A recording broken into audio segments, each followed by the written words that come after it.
Welcome, everybody. Good to have you. I hope my screen share is looking good to you folks. I have here's my request. Stacy, you're going to be my canary in the coal mine. If there's an AV issue, I want you to text me because you've got my mobile phone. Otherwise, I may not know because I'll just be, blathering on. So do me that favor if you don't mind. Absolutely no problem. Okay, good. All right, well, welcome, everybody. This is a talk that we've conceived of. The concept is called Beyond ID. And we really want people to connect within the AID community at large, staff, faculty, definitely the fellows, and just talk about things that are, well, beyond ID, not necessarily just what we do at work, but the things that inspire us, drive us, connect us outside of our professional responsibilities. I actually do have a lot of ID in here because I love it so much, but the concept was to talk about something a little bit different for the day. So I hope this is of interest.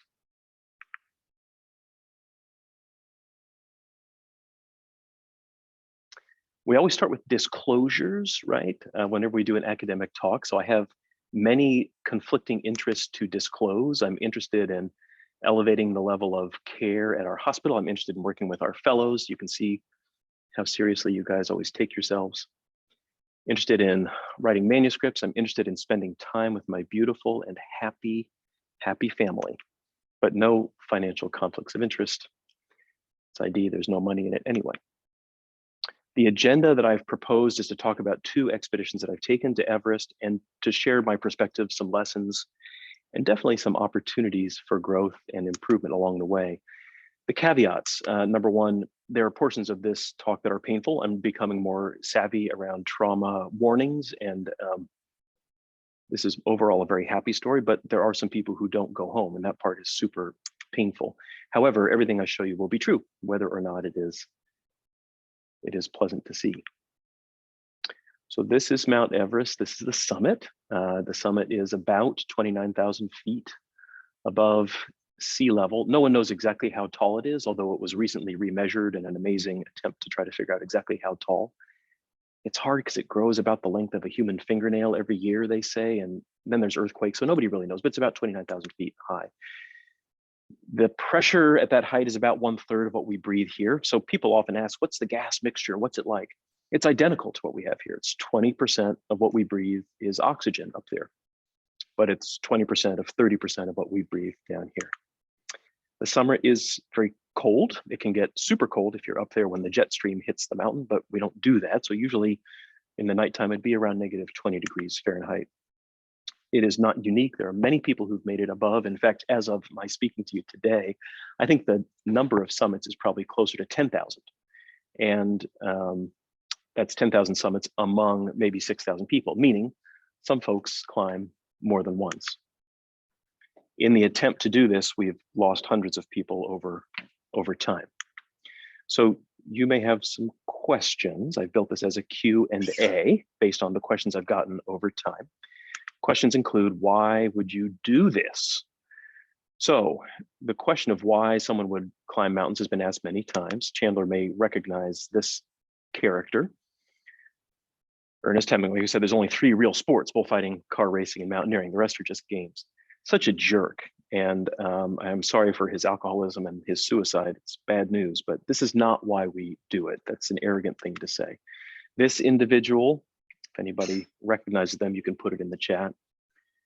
This is Mallory, the first person to try to climb on the north side or Tibetan side. And he was so sick of being asked the question why that he finally just came up with this quip, because it's there, which is not a satisfactory answer. This is my selfie on the last day climbing Denali, which is the highest point in North America, and the first real big mountain that I had climbed. And we had come through alive. And it was by far the toughest thing I had done up to that point in my life in terms of athletic effort. And so I came up with that question. If you have to ask why we do this, you wouldn't understand. Also not respectful. I think this is true. I don't know why I climb. I just know that I have to do it, but there's no good reason to do so. Welcome, guys, welcome. Come on in. Janine, how are you? Good to see you. Great to see you. Christine just came in, and Janine's roommate, whose rash I have seen, but not by face. It is so nice to see you in person. Welcome. Welcome, come on in. That's my wife, Julie. That's Chandler, one of our ID fellows. Welcome. So another question that comes up is, how would somebody get started in mountaineering? Are you just born into it? No, certainly not. I think the roots go deep. This is a picture of me in about the second grade. And the person on the right is called Lila Bishop. Lila was my science teacher when I was that age. And she was just an amazing teacher, just got me interested in science and biology. She would raise a chicken and then we would slaughter it and dissect the tendons out of the feet and stuff like this. She was super cool. And she was super, super cool because she was married to someone called Barry Bishop, who was one of the first Americans to summit Everest. So I remember her stories of watching her husband go up and down. We could see his feet, which lacked their toes because he had to bivouac just below the summit. And I just started thinking about Everest and how beautiful it was and how foreign it seemed. And here's somebody I could actually see and touch who's been up there. Maybe it could actually become a real thing. My parents divorced when I was very young, and I grew up in DC area, but my mom moved to Colorado Springs. So I would spend my summers hiking around in the mountains. I just thought it was fun. By the time I started in college, I wanted to foster that interest in hiking.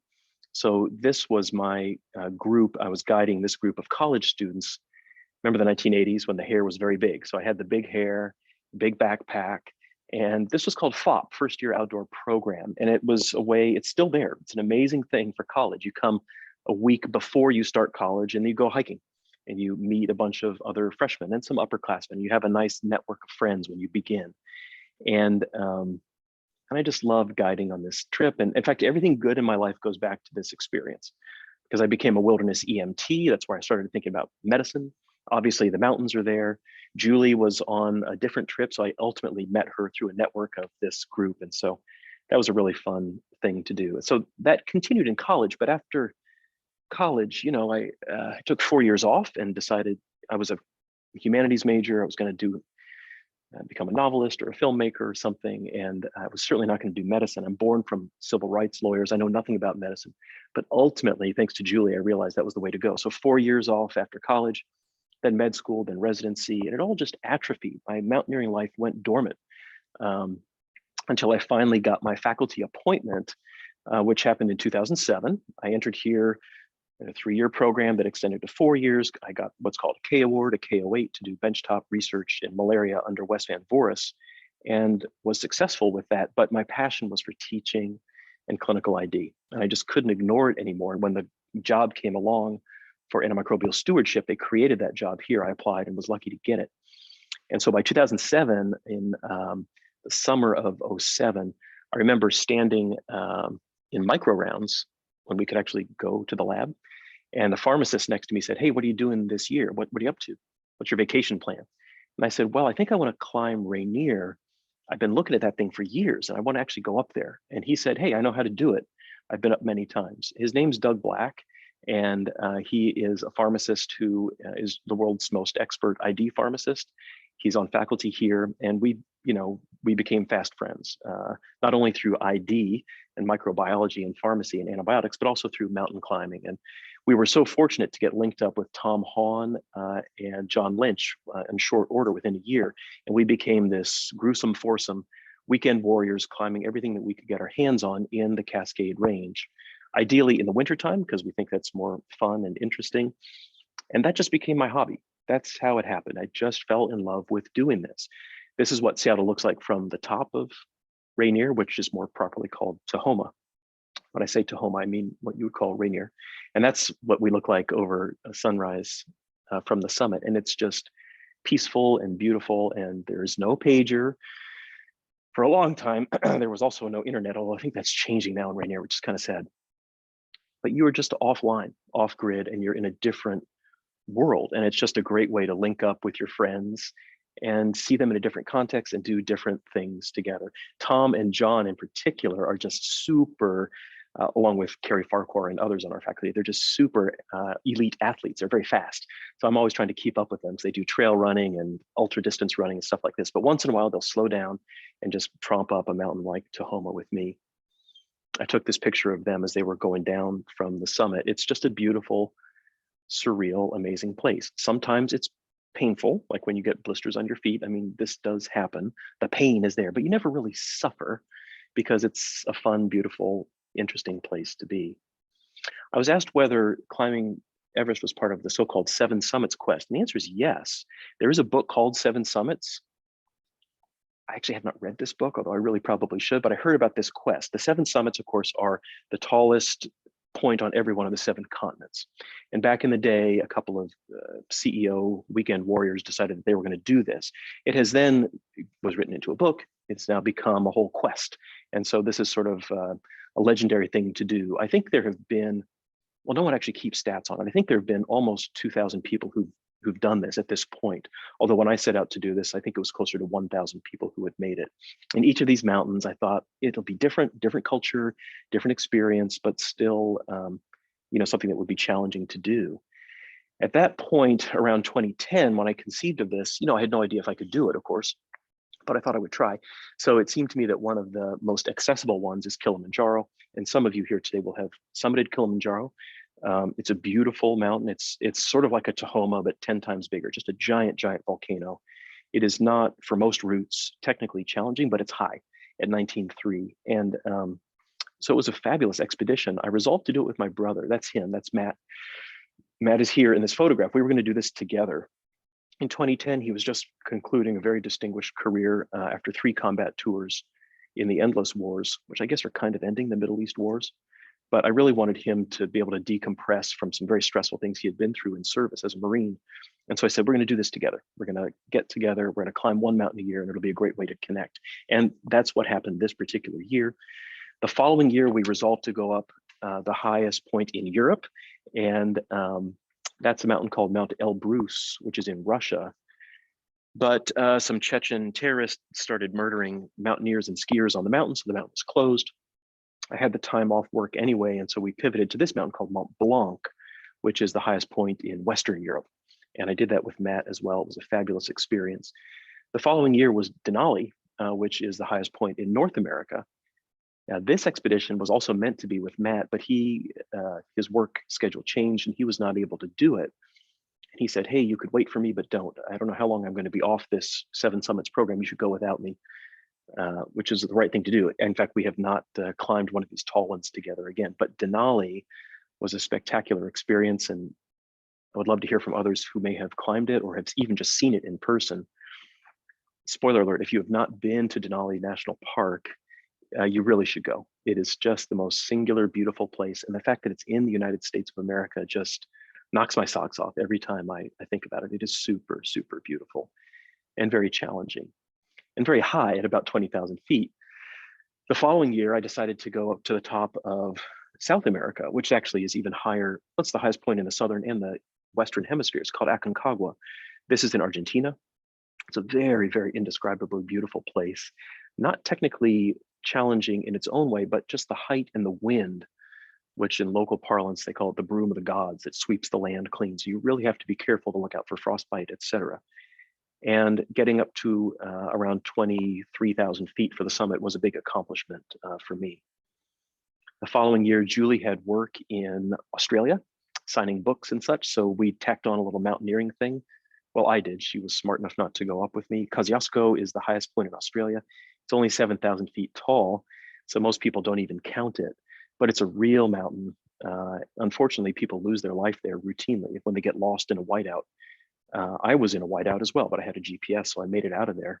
Super beautiful. The only one of these 7 that I did in a day, and the only one I did by myself. So that made it super duper special. These are the headwaters of what's called the Snowy River in Australia. Super fun. The next year was Mount Vinson. This is the top of Antarctica, which is, people ask me sometimes, what's your favorite of these expeditions? This might be the one because it was just so different from the others. It's almost impossible to get to. You have to fly in this Russian cargo jet. I assume this is all stopped because of the war. It certainly should be. But we would get in this military jet that they were basically bribing the military bases to make extra cash on.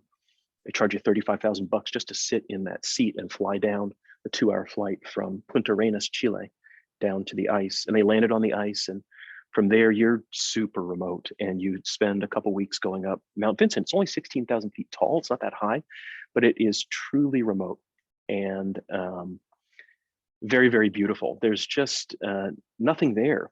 Not only do you haul out your feces, but you only urinate in designated urine holes that go down the crevasse. So it's an untouched unspoiled wilderness, and only about 1,000 people have ever been up here before. That number's probably grown, but I really felt like this was a wild place. It was great prep for Everest because it's super cold. It could get down, if you ever touched shadow, which in the middle of summer, January, you almost never did, but if you touched shadow, you could just feel, wow, this is not where people are supposed to be. There's nothing alive down there. There's no plants, there's no insects, there's no birds, there's no ice worms, there's no lichens, there's nothing but you and your microbiota that you drop on the snow and then pick up and take off with you. And everybody down there had either climbed Everest or was going to climb Everest. And so it was a great way to get more information about how that could go. So at this point, I felt like I was rocking out. And if you look at the profile by elevation of all these mountains, I thought, yeah, I'm doing, I'm doing great. But I think you'll agree that if you look at that red one, it is not like the others. It is so much taller. We talk about the 8,000ers. There's 14 8,000 meter peaks in the world. And Everest is one of those. But don't be fooled, it's almost 9,000 meters. It is so much bigger than anything else. I really had no idea if I had the juice in the caboose to make this go. Money, does it cost money to go? Oh, hell yes, it did. This is in 2015, it was $65,000 as what we call the land guiding fee. Plus, this was an unpaid leave from work, so you're not making money, and then you just put this huge chunk of change into the expedition. Some of you may be inspired to try this, but don't want to pay your way. Please do not do that. You've got to pay your way, you've got to pay respect, you've got to pay your dues and pay it forward. And there are cheaper ways to go, but none of them is safer than this outfit, which is called International Mountain Guides, IMG.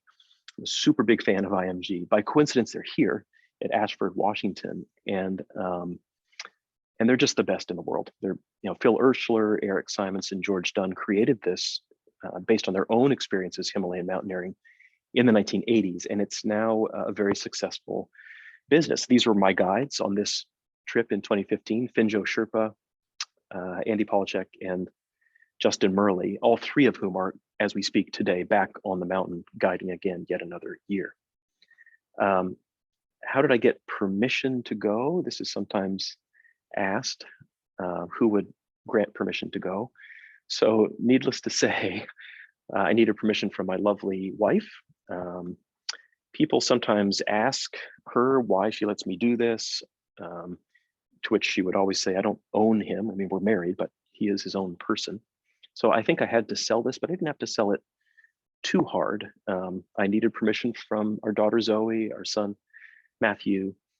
You can see in the bottom left corner, they sometimes give me that look. Why are you bothering us, Dad? Just do your thing.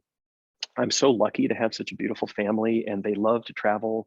They love adventure. They love experiencing new cultures. This is part of what they do. I think it's because Julie sets us up with great vacations. Here they are, of course, at Iguazu in Brazil. I don't think it was too hard a push to try to get permission to go, but my lovely wife is here. You can ask her afterwards. People ask her all the time, aren't you worried about Paul when he's on these expeditions? And if I'm not mistaken, she always says, no, I never worry when he's in the mountains, only when he's home.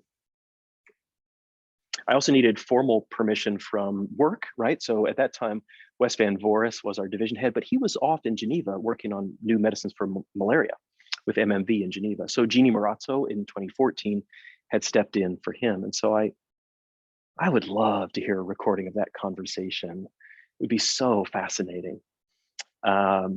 She was lovely and wonderful and supportive. And she said, yes, we'll make this work. We'll find a way to keep your benefits. You won't get paid, but you can still have insurance and you should go. And I've often wondered, what would I have done if she had said no? I've known Jeannie since I came here for fellowship in '02. One of my attendings, just amazing. And so we're friends, and I knew she would say yes. If she had said no, I don't know if I would have quit my job on the spot or not. I probably would have threatened to do it, and Julie would have talked me out of it. But anyway, I was lucky to have their support from David Fredericks, who was the director of the ID Fellowship. I was his associate director. You can see Josette, who at that time was our ID clinic nurse. This is going to be painful for her while I was gone. Super painful for Rupali, who's just been such an incredible partner for stewardship. And thank God for Bob Rakita, who stepped in, just volunteered out of his kindness to offer to cover some of my duties that way. And all the ID fellows, I think you might recognize some faces there as well. They were supportive of this also. So I'm grateful to all of them. I have Anna's photograph here. Anna was not our fellowship director, but she was faculty and friend. She was one of my attendings when I was a first year fellow too. I've known her for years. And Anna was not happy. She came to me to say, in so many words, that this was a stupid idea and would be very stressful for the family. She said, I think you can do it, but it's just going to be hard on your family. Think of my parents, think of my kids, my wife. And she said, I know it's not going to change your mind, but I need to say this. And so I'm very grateful to her for having shared that. It didn't change my mind, but it was just wonderful to know I had friends, well, colleagues who were close enough friends to be willing to say, you're an idiot for doing this. I appreciate that. I sometimes get asked what gear we brought to the mountain. It's not about the gear, just like Lance Armstrong says, it's not about the bike. I guess for Lance Armstrong, it was about the testosterone cheating, right? But anyway, it's not about the gear on Everest. The gear has to be right. And there is some exotic stuff that I'll show you in a moment, but most of what we take up there, you could get at REI. In fact, most of the stuff I did get at REI. I have here on the table my boots, my down suit, axe, and crampons, but it's mostly relatively straightforward stuff. We spend months longer fussing over the kit, making sure it's just so. You obsess and pack and repack. And at the end of the day, it's just not that important, honestly. Not about the gear. Did I use supplemental oxygen during the trip? Oh, hell yes, of course I did. My God, I like my brain and I use it almost every day. I just didn't want to lose so much of it. So oxygen is definitely on the menu. Now, there are some people who will climb Everest without supplemental oxygen. I don't even know if they classify as Homo sapiens. They may be a different species. I mean, it's just an incredible athletic ability to be able to do that. I'm in awe of those people. I am not one of those people. It's less than 10% of summits will be done that way. And the risk of doing this is so much higher. So does it feel like I'm cheating when I'm using oxygen? Absolutely, cheating death every step of the way. I did not want to be so vasospastic and clamped down that I would get frostbite or die up there. I mean, it's just, that's not the point. I'm on vacation. I'm not trying to prove something to anybody else, only to myself. So I'm not a world-class athlete. I'm just a doctor and a dad and somebody who likes to climb mountains. And I definitely used, in fact, not only oxygen, but a higher flow of oxygen at 4 liters per minute above high camp. Most people climb with 2 or 3. I just like, bring on more gas. I'll pay more money for it. I'm going to need my brain later. Training for the mountains. How do you train? Well, mountain time is good time. And so you really want to push yourself to do higher and higher peaks. This is San Jacinto. This is a day climb in Southern California. You start at 400 feet and you go to 10,400 and then back down in one day. And that was Doug you saw there a minute ago. So Doug was a great training partner for me, as was Tom, as was John. And we would just do more and more vicious things, pick a hard climb and then do it 3 times in a row, that sort of thing. But the bottom line is, I'm a doctor. I can't just get away from all of this, unfortunately. And so, I really worked hard as a doctor. I keep a CV, and I went back to my CV and laid out all the papers I wrote in the year before I went. And those are the papers. I wrote a couple of textbooks, or authored some of those chapters and edited a textbook, a lot of teaching, a lot of attending time. So if you ask people how they go up Everest, they'll spend a solid year doing nothing but training. You really should quit your job and just become the most ripped, fit athlete that you can get. I did not do that. I was working hard, and I kind of regretted that when I got up there. Having said so, when you're busy, you've got to do what you can. So I would fit in, these are the stairs. I live in Madrona here in Seattle, so that's 100 stairs. That's exactly 100 steps. So I would just go up and down, counting thousands and tens of thousands and beyond of stairs, just up and down the stairs. Sometimes running, sometimes walking, sometimes in sneakers, sometimes the backpack, different variants of going up and down the stairs. It's the best training I could come up with. That's my garage, which I turned into a little bit of a gym, if you will. Ultimately, but before the second expedition, I actually went to sports medicine. I had really weak quads. They helped me get my quads stronger. These really weird Suzanne Summers Thigh Master exercises and all this stuff that I would have thought was bogus really helped. So I did try to do this. I also tried to pre-acclimatize by breathing rarefied air. The system is called Hypoxico. That's not my bedroom. That's their promo photograph, but that's what it looks like. The little machine, it's like an R2D2, and it pumps out air where it's basically a compressor. So it'll take oxygen out and put nitrogen back in. So it's normal baric. You're not hypobaric, but you're hypoxic. And you can pump it into the tent and just sleep at whatever elevation you wish. So for a couple months before I went, I slept at basically the same as the top Tahoma, 14,000 feet. You can also hook this thing up to a mask. And so if I would get on a elliptical that we have at home, that's what I would do. What's it show there? That's about right. Heart rate of 150, pulse ox of 92. That's what I would try to do. It's felt like the way it would be getting ready to go up into the icefall. Sorry for the finger I'm holding up. That was a gag text I was sending my friends when we were training together. But that's, I would monitor my oxygen and try to titrate it to around 90. 88 to 90 is what you're sort of looking for. And so yeah, super busy at work, super busy getting training, and super in love with my wife, who said, yeah, this is not going to work. We need to take a vacation before you go, which was crazy because I was about to take a 2-month vacation. She said, that's not a vacation, that's unpaid time. You will spend time at spring break with your family.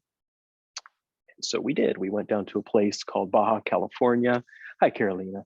We went down to Baja to a place called San Ignacio Lagoon, which is just indescribably beautiful. And I strongly recommend it to you. It's a place to watch whales. So the gray whales will calve in Maui in Hawaii, and then they don't eat a damn thing, but they nurse these calves across the Pacific Ocean, and they end up at this lagoon, exhausted, emaciated, and they just sleep in the lagoon, and they put their babies on their back, and they want you to come and play with the babies like a puppy. So you're sort of the nursemaid for the whales. And so it was just an incredibly beautiful, transformative experience. If you're interested in whales, whale life, go to San Ignacio Lagoon. And I was so grateful that Julie told us to make that trip, because it was a great way to connect with the kids before I was going to disappear. And I remember, this is sunset in San Ignacio, I remember just running around the desert trying to stay in shape, being literally at 3 feet above sea level and thinking this has got to be the wrong choice for going to Everest. But it was a great 5 days to be down there. By the time I went in 15, I really felt like I was probably as ready as I was going to be, but I had deep uncertainty as to whether I would go. What I did know, or at least believed to be true, is that my family had my back, and that was everything. You can't go unless you have that. The itinerary for these expeditions, it's late March through late May. That's what we were planning to do anyway. So a total of 67 days. Of those 67 days, only 20 of them are spent above base camp. The rest is getting up to base camp or going up and down and getting ready. So you're not living at super high elevations. As I'll show you, base camp's only around 17,000 feet. So it's not all high mountain adventure. A word about Nepal, because some of you may not yet have been or have experienced this really incredible country. It's super fascinating for so many reasons. In every regard, it's a fascinating and beautiful and fun place to visit, and also heartrending too. Literally squished between two of the biggest countries in the world, between India and China, landlocked, the highest country in the world, and also completely landlocked. Coming into Kathmandu, this is not fog, that is smog. So there are a lot of 2-stroke engines, a lot of diesel lorries and such. Very poor air quality. Everybody tends to get bronchitis when they're there, but it's still a fun place because it's really enriched culture, a lot of iconography from different religions. We think of it mostly as being a Buddhist country, but there's a lot of Hinduism there as well. And these different cultures and religious traditions do tend to coexist, even in close proximity, in relative harmony, and it's really fun. And the people of Kathmandu are glad you're there. Tourism, the big industry of Kathmandu. The population of Nepal has risen so substantially over time. Now, I was in Nepal previously, and when I was a high school student, I did something called the Annapurna Trek as a 16-year-old, I guess. But that was in the 1980s. This is all basically a lifetime later, and the country just felt jammed with humanity, like all countries are, I guess. People are reproducing like crazy. And if we look at the UNDP's score chart for how they're doing in terms of their so-called development, whether we think these are good or bad metrics, it's a huge problem. If we think about gender disparity, it is enormous issue. Literacy rates are low for men and women, and that gap between male and female literacy is just absolutely appalling. Thinking about the Millennium Development Goals, the MDGs, at the time I was going when I did this research, around 14, 15, they were off track for every single one of the MDGs, except for reducing deaths due to malaria, which they did, and maternal deaths due to puerperal fever and peripartum maternal mortality. All the other MDGs, they just were not going to make it. And here we are, fast forwarding 7 years later. That is still, unfortunately, still true. To be perfectly clear, there are more people in the United States who live on less than $4 per day, but we're a bigger population. So we have 5 million people in the extraordinary sense of poverty in the US. In Nepal, it's only half that, but we have a much larger number. So the fraction of people in Nepal who live in extreme poverty, of course, is higher. There's some amazing, inspiring people who live in Nepal, and that link from Seattle to Nepal is strong. Here is a photograph of Dhulikhel Hospital, which is, I haven't visited, it's only about a half hour from Kathmandu, I've just never gotten there, but it's a model of healthcare delivery in Nepal. And we have a link here at UW through Baraj Karmacharya, Dave Citron, and others who are eager to try to link people doing research or interest in clinical work with Dhulikhel. In fact, we have a Nepal Studies Initiative through our international school here at UW and through the South Asia Center. Some of those members may be here on the call today. If you're interested in learning more about this from a research perspective or clinical, let me know. I'd be happy to make those introductions. Anyway, you don't climb Everest from Kathmandu, you got to go to Lukla. Lukla is, you can see us here coming in by helicopter. This is the gateway to the Khumbu Valley. There are no roads to get there. You can walk for a week or you can fly. So everybody flies. Back in the day, of course, everyone would walk, but now we fly. And the valley is, well, there it is. That's our route getting us from Lukla at the bottom up to Everest Base Camp at the top. The little pin you see is the summit of Everest. So that valley, it's an extraordinarily beautiful place, and it's also a great way to acclimatize. There are logistical issues of getting your kit there. There's no roads, so we have helicopters, humans, and beasts of burden, including half cow, half yak, and ultimately true yaks. So most of your stuff goes up on the back of the yak and or the back of a human being. And so just watching the logistics of how this happens is super interesting. Every duffel bag can be a max of 50 pounds. That's considered a load. One bag of 50 pounds is considered a load. And there's a lot of people who do earn a living carrying these loads. It's extraordinary. This is just a screenshot when I was shooting a video with a friend of mine, LC, who's in front of me there. And in the frame, passing me like a train, comes a porter. And you can see him there. He's texting while he walks, and you can see the duffel on his back. That's one of the 2 duffels that's on his back. You just can't see the other. So he may be 5'3" in height, and he's carrying literally 100 pounds on his back and just buzzing by wearing sneakers, texting. So incredibly strong, brutal, back-breaking work. And I just cannot wrap my mind around how incredibly fit these guys are. So getting to interact with our team who are Sherpas, and I'll tell you more about them soon, that's a huge part of the expedition for me. That's why I really prefer the south side compared to the north side. And number 2, it's just being in this valley. It's so beautiful seeing all the culture. It's the Buddhist tradition is very much in your face. This is because of the Sherpa people. Sherpa, my understanding is Sherpa means people of the north. These are Tibetan people who crossed the low law at great risk, came over a mountain pass about 500 years ago because there was more arable land, more economic opportunity. So they've brought that Tibetan tradition with them. And they love for you to be there. They like to talk about their traditions. They want to share their culture with you. And it's just so fun to get to learn about this. You're welcome to sit with them in temple. They'll offer prayers to you, and you can in turn, offer financial and other assistance to them, which is most welcome.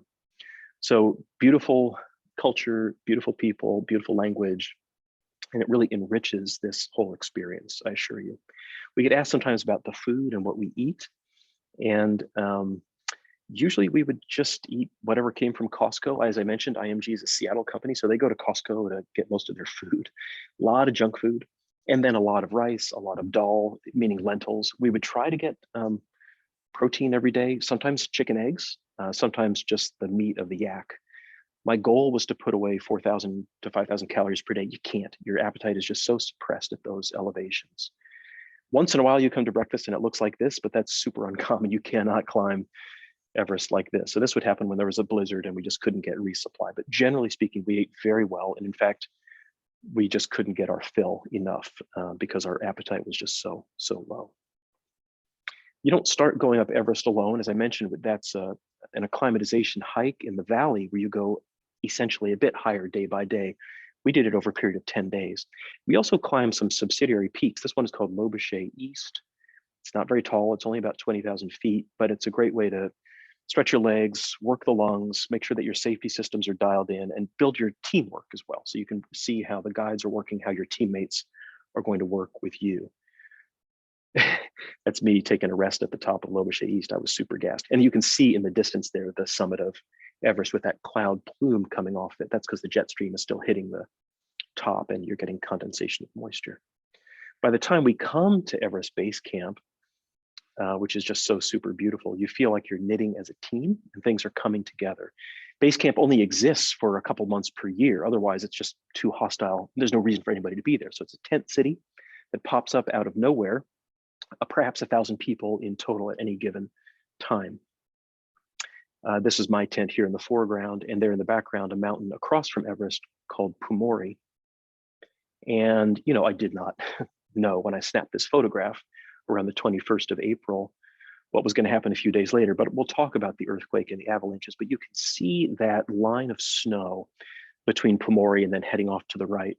That's called a cornice. A cornice is just a wind-loaded ridge where the snow has stuck to the ridge. And that snow can become unstable. What happened a few days later is that there was an earthquake. That whole cornice broke and fell down and hit that stone wall that you can see. That's what happened in that particular case. All those stones were picked up on that lateral moraine and they became shrapnel like a bomb and killed a bunch of people. But at the time I took this photo, of course, I didn't know that. This is what Everest looks like from space. Let's zoom in. As you can see, it's a three-sided pyramid, okay? In this view, north is up. On the east side is what's called the Kangshung or Chinese face. Kangshung, extremely austere, severe. It's only been climbed a few times. And actually many have died trying. No one climbs the Kangshung face. It is not on the menu. If we look at the north side or Tibetan side, this north ridge that you can see, this is a popular way to go. And I think you can see why. Once you, so first of all, the north side, because the Chinese have conquered Tibet, which is hashtag horrifying and awful, but one thing they've done is to pave a road all the way to base camp. So you can get in a car and drive to base camp. I hate that for a whole bunch of reasons, including the fact that it's harder to acclimatize because you're just driving instead of working out and walking as you go. But I think you can also appreciate in this view, you can see all that rock, the stone. So the wind that tends to come in before the Everest season tends to blow this rock clean. So it's a windier side often than is the south side. And if you get in trouble towards the top, you see that long ridge. It's very difficult to be rescued or to extricate yourself. If you're in trouble, you need to go down to breathe more oxygen. Harder to do on the north side, but people do. And then there's the south side, which is the most frequently climbed side. This is the side that we were climbing, the Nepalese side. I like it because it's in Nepal. They want you there. They're super fun people, very impressive mountaineers, and it's beautiful.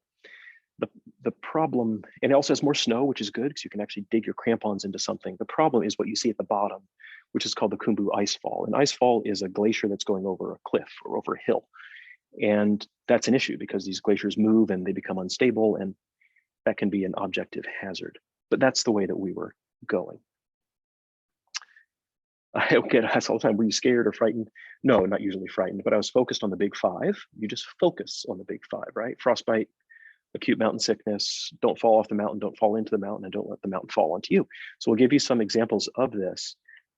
Frostbite in particular, I really was not that worried about frostbite because in the modern era, we have such good tech, the gloves are so good, and we know what we're doing. You should not get frostbite. And nevertheless, ultimately, I did pay a price. So this is a photograph I took of Doug. We're here climbing Pato Klickitat, also called Mount Adams. And what you can see behind him is a lenticular cloud. You might sometimes look at Tahoma and see those lenticular clouds stack up. That just means there's a huge wind that's coming over the summit. So this is November 11th, 2011, 11/11/11. It was one of our palindromic days. We wanted to climb it. And man, we got hit so hard with the wind. And that's the first time I ever had screaming barfies.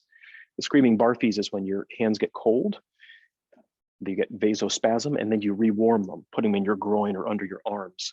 And then with that vasodilation, a very profound pain. You scream and then you barf. That's why they call it the screaming barfies.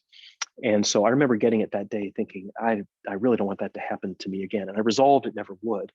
So this is a picture of me on Denali. That was my plan. Nothing will ever show the light of day. So my whole body is covered. I've got my layer system. I'm all good.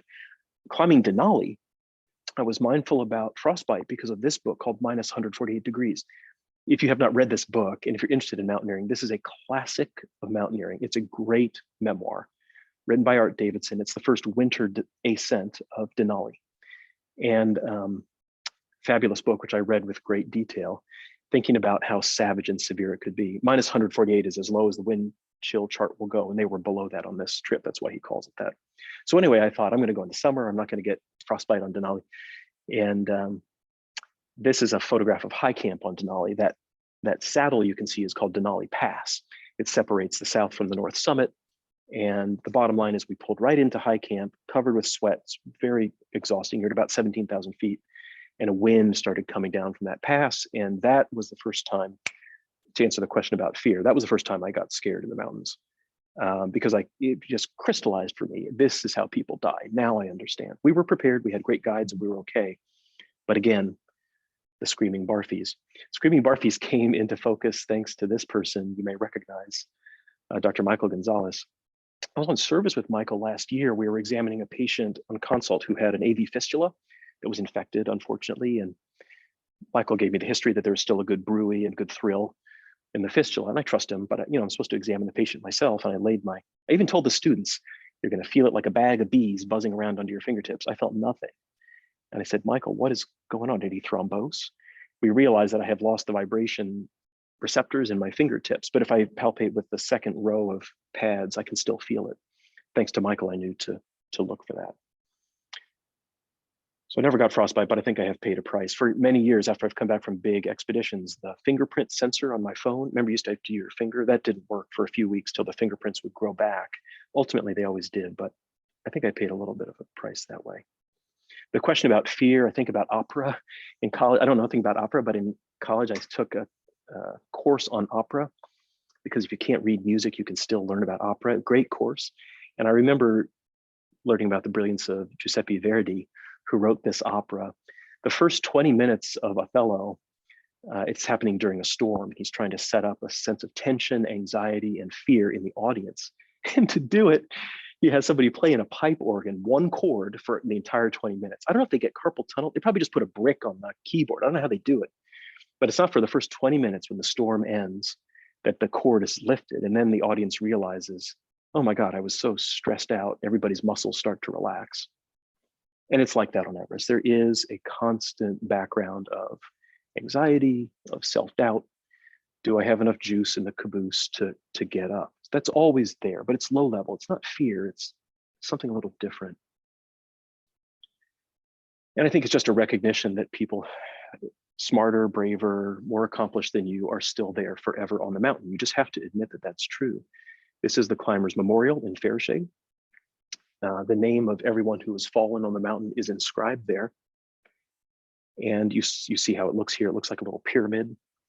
Yeah, there's not enough room on there for all the names. So they have now added a whole expansion wall so they can add more names of people who will continue to die in pursuit of this mountain. So that's not fear, but it really focuses the mind on you will not screw up on this expedition. It also is a nice thing because it's attached to this amazing building, which is HRA. This is the Himalayan Rescue Association.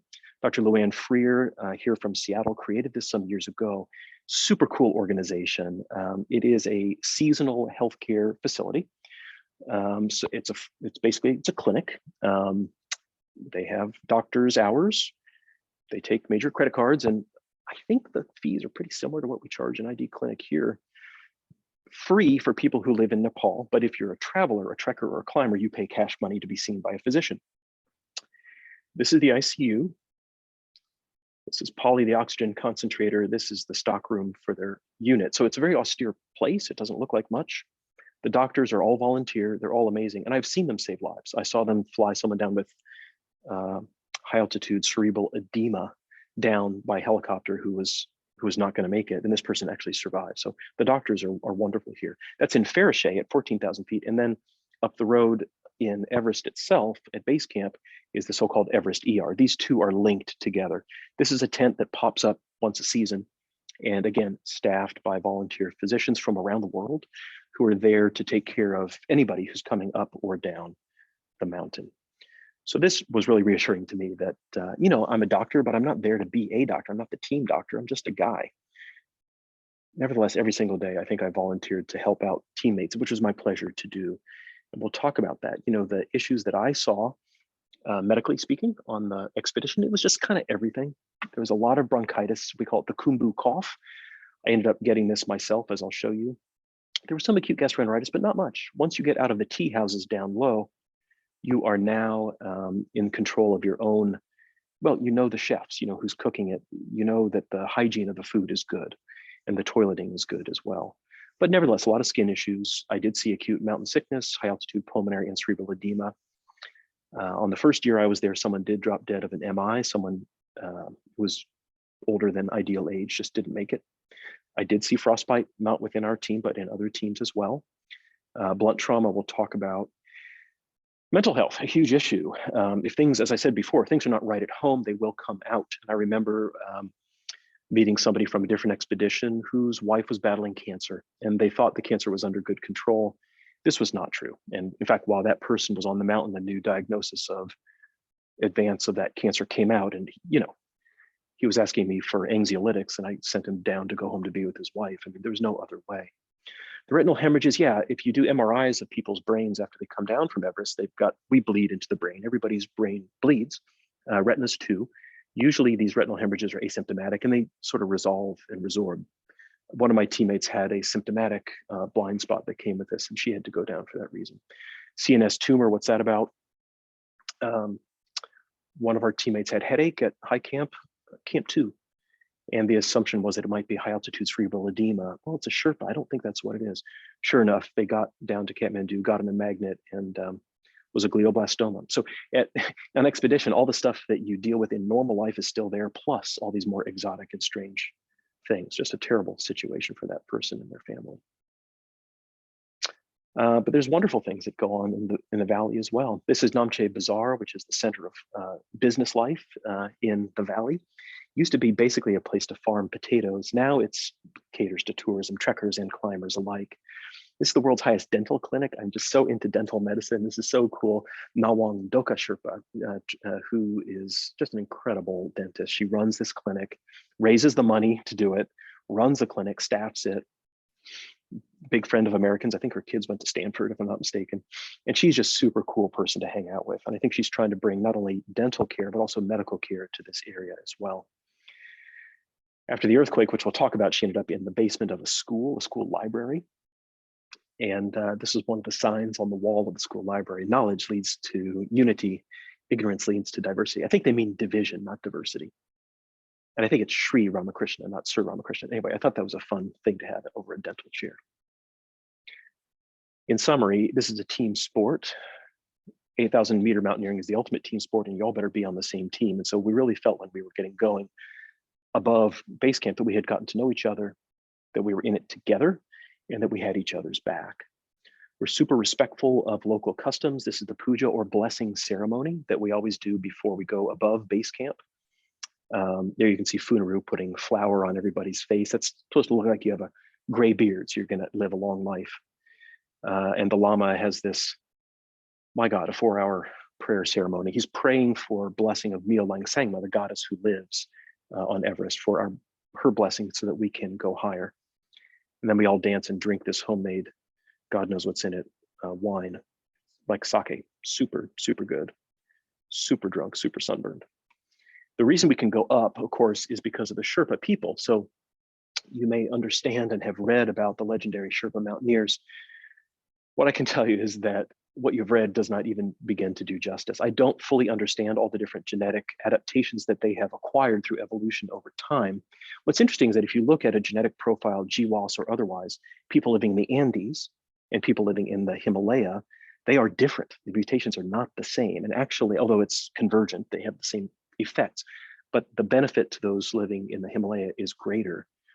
What I can tell you is that when you're actually with them, side by side, climbing with them, it's just, you just cannot wrap your mind around it. They are so relaxed and confident. The Sherpa who guide for IMG are they're being taken very good care of by a very reputable US company. They don't have anything to prove to anybody. They already work for the best, and they're just there to help you have a great experience and to keep you safe. And I'm just so impressed with all of them. Here's what it looks like getting out of base camp. So again, zooming in, that's the Icefall. And as you can see, it's a complicated piece of terrain, and you want to spend as little time as you need to getting through the Icefall. We climb the Icefall at night. In theory, that's because it's still frozen and it may be more stable. But the reality is these blocks of ice are the size of a house. I'm not sure that freezing them makes any difference. The good reason to go up at night is it's cooler. You're less likely to get sunburned or heat stroke. We always ask again for blessing from Myo-Leng Sangma every single time before we go up. I will say this was another time that I was frightened, but just that first time we went up, because all the Sherpas started singing and chanting prayers of blessing and permission to go up, and it was intimidating. And then you start doing the work and it's all fine. You're just doing the work, let's get through this. And in fact, in some cases, you can even enjoy it. As you can see, it's highly technical terrain in the Icefall because it's very steep, it's very teeter-tottery. It's hard to get a rhythm going. If you climb Tahoma, you're going to get on the Muir snowfield and just chomp along and plod your way, listen to your iPod. This is different. Every step is different. It takes all of your energy and focus to get through. It is fixed. This route is fixed by Sherpa guides who work for SPCC. They're called the Icefall doctors, professional guides who have laid the route in for you. The entire way through, well, most of the entire mountain, but certainly through the Icefall, there is a line that is anchored to the snow that you can clip to with your harness. So if you fall down a crevasse, you'll be okay. This is not mountaineering as much as it is adventure racing with a route that's been put up by someone much more skillful than you. The ladders that you see, essential, because without them, you'd have to do ice climbing, which I love to do, but it would be much slower. So this is all about speed, efficiency, and following a well-established route. Here we are coming down on a rotation. Remember, you don't just climb the mountain. We go up to Camp 1, then down, then to Camp 2, down, Camp 3, down, and then finally make our way up. So we're constantly going up and down the mountain. And as long as you stay clipped to that line, you're fine. You can't fall into one of these crevasses. Sometimes the crevasses move and you have to unclip like I'm doing here, but that's just brief and not for long. We don't know how deep these crevasses are. We think they're probably about 300 feet, although it's not entirely clear. The Sherpa have a joke that if you fall in, you'll come out in America, which doesn't really reassure us so much. And you can see there, I'm clipping into the line. When we cross these ladders, we're balancing with our crampons. Now I have big feet, just the way I was born. And so I'm lucky that my crampons would fit perfectly in the rungs of the ladder. I had teammates with smaller feet. My friend Kim was like a size 2, it's like a hoof. And so she would have to balance on these rungs. It was much harder for her. For longer spans, like you see here, we can actually lash two ladders together and it's no problem. Here you can see that false bottom of some debris that's there. No one ever falls into these crevasses, guys. You just can't, because again, you're clipped into those lines.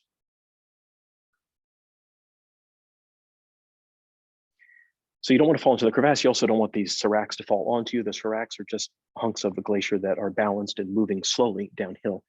That one on the right, I called the fearsome head. They all have different names as landmarks as we go up.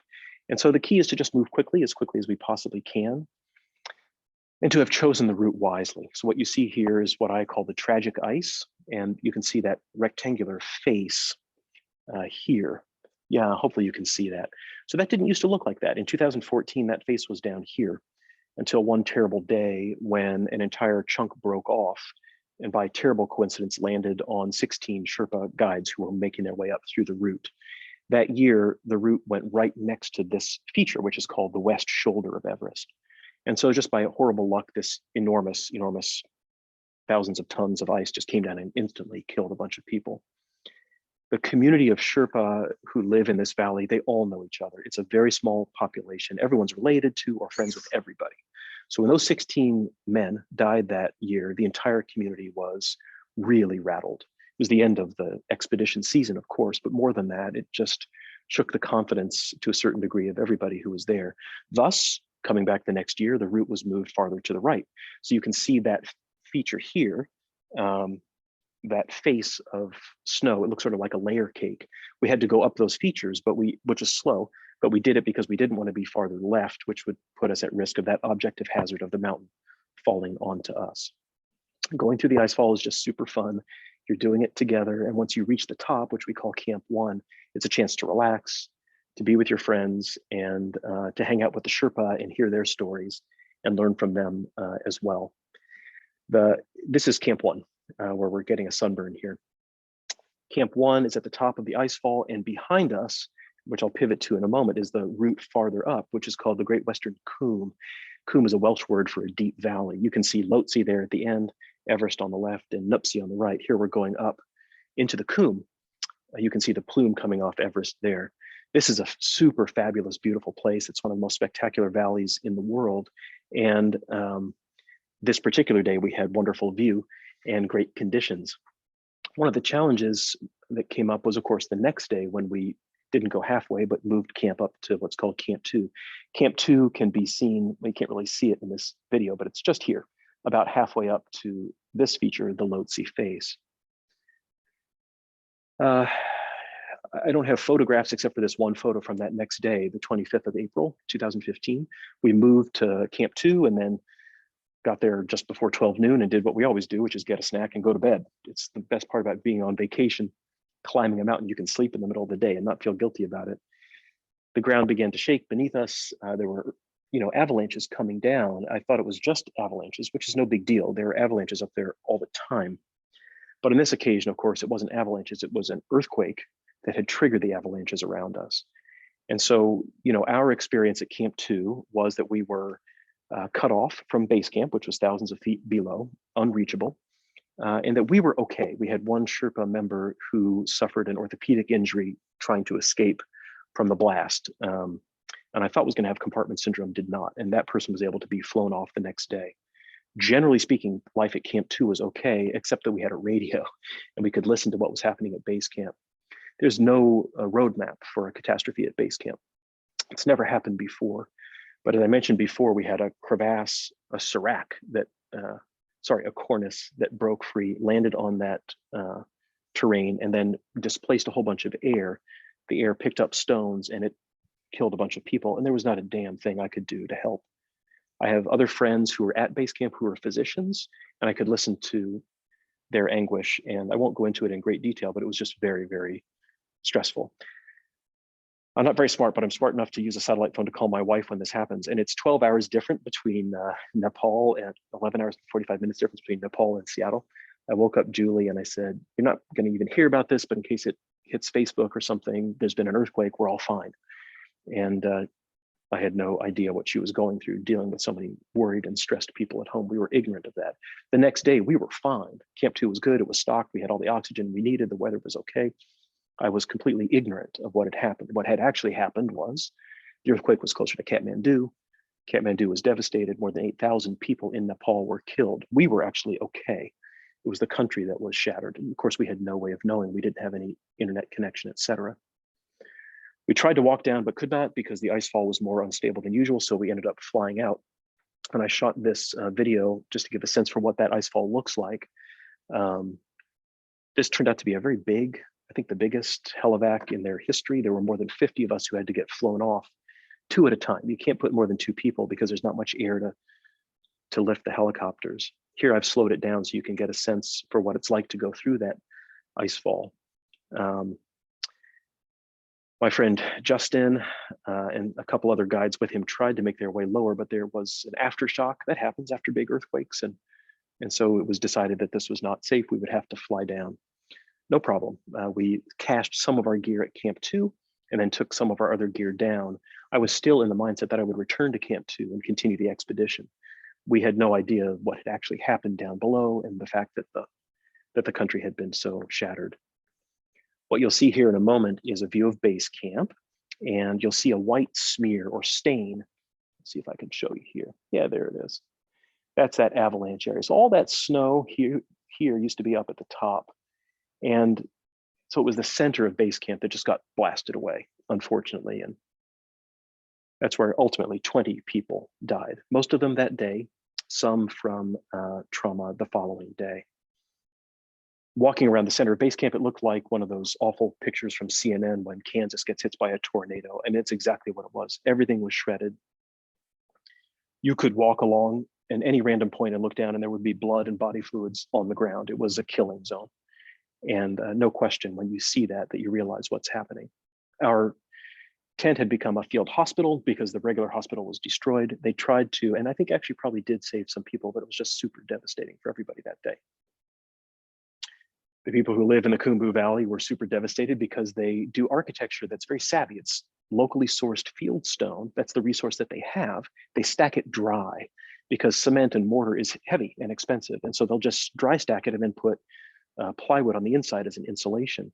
So when this big magnitude 7.8-ish earthquake came along, of course, these buildings shook apart. And we were so impressed as we went down valley in a long, week-long exfiltration to see that people were just helping each other rebuild their homes. There was no UNHCR, the Marines weren't there. It was just the people of the Khumbu helping other people. So we did everything that we possibly could. It wasn't much we could do. We could help people, nothing was thrown away. All the stones and the wood, et cetera, was just stacked, reorganized, and would then get built back again into more homes and structures. My birthday, April 30th of 2015, the liquid in the flask you see is called Johnny Walker Red. And I strongly recommend against putting it into your body, certainly not on the liter by liter amount. This exfiltration was a time of a huge mixture of emotions, tremendous guilt that we were alive and other people were killed. Guilt that we felt guilty that we had lost our dream. Joy to be able to go home and see our family. Rage that the mother goddess had kicked us off the mountain. Super stressful, strange psychiatric time. And yet we somehow kept our spirits up. I got to come home a month early and see my beautiful family. You can see my wedding ring there. We always take off our rings so that we don't get frostbite from swollen fingers, but I still had it on there around my neck. I got to see my son Matthew, who played Raven, creator of the universe, in his school play. I would have missed that if I hadn't come home. I would have been the only guy from my group of college roommates to miss this big, important college reunion. I was glad to be able to go back and celebrate with them. It was a strange year, but it was a year of training. John and Tom and I did as many mountains as we could. Here you'll see us on Forbidden Peak. This is North Cascades. It looks almost exactly like the Everest Khumbu Icefall, where we're just trying to just get skillful moving through glacier fall terrain.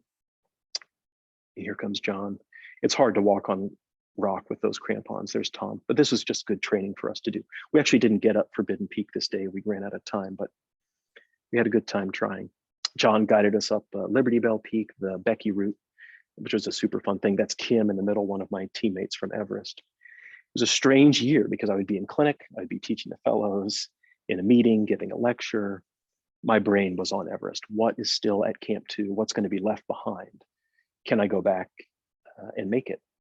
And I resolved with the blessing of my family to do that. So exactly a year later, we did go back. Thanks to my insurance policy, most of the cost of that trip had been covered. That's why it was possible to do that. You really need a good insurance policy when you take these big trips, I assure you. Photograph of the summit of Everest as we're coming into Kathmandu, looking up from the jumbo jet, feeling intimidated once again. I forgot how painful and how tall that mountain is. Can I really do it? The plan was the same guides with Justin there. That's Pasankami, my personal Sherpa on the right. Emily Johnston is one of the guides. You can see her there. Emily was a med student here. She's an attending of emergency medicine and also a mountaineering guide, and she's just amazing. She's like my sister, and we had a great fun time up there together. The plan was basically the same, fast forwarding to Camp 2, which I didn't show you before. This is Camp 2, or so-called Advanced Base Camp. It's about 21,000 feet high, and you're looking at the Lhotse face, which is the next big obstacle to get to on your way up to the summit.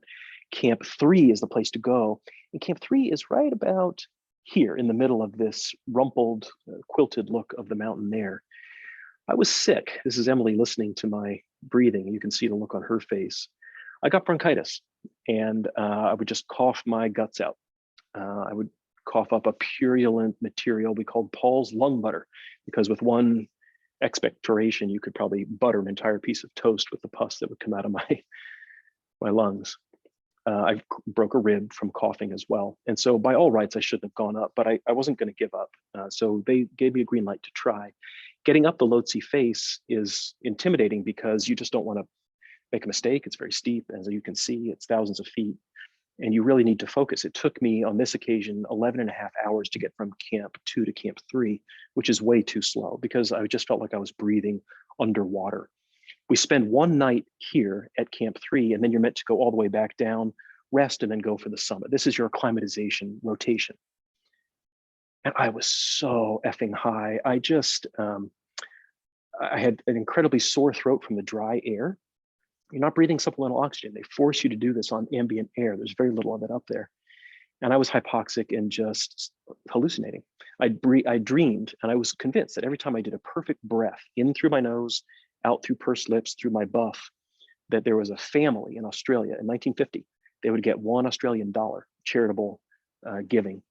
And they would, and the dad was wearing a vest and he had a pipe, and he would take out his pipe and say, "Breathe, mate, breathe, you can do it." I was so effing high. Little did I know that in the tent next to me was Emily, who was super sick. She had high altitude pulmonary edema, and Justin, her co-guide, was tending to her. He didn't tell me about this. Up there, we don't usually measure a pulse ox. I think I was probably in the mid 80s there. Emily was 45% pulse oximetry, and so that's low. And so she got onto supplemental oxygen and came down the next day and actually did very well. Getting ready to come down the next day, number one, I did make it down. I got the award for best hair. We had hair contests every day. So my faux hawk was doing good. Number two, I was told that the expedition was over. You're done. Greg Vernovich was head guide. He said, "You're through. You can go down and try to heal, but you can't go up again in this condition." And initially I was going to resist. And then I said, no, I'm going to trust whatever they say. I have no choice. I was not the only one to go down. About half the team was sick as a dog. We all flew in a helicopter down to Namche. And I remember the door of the helicopter opening. You're now below tree level.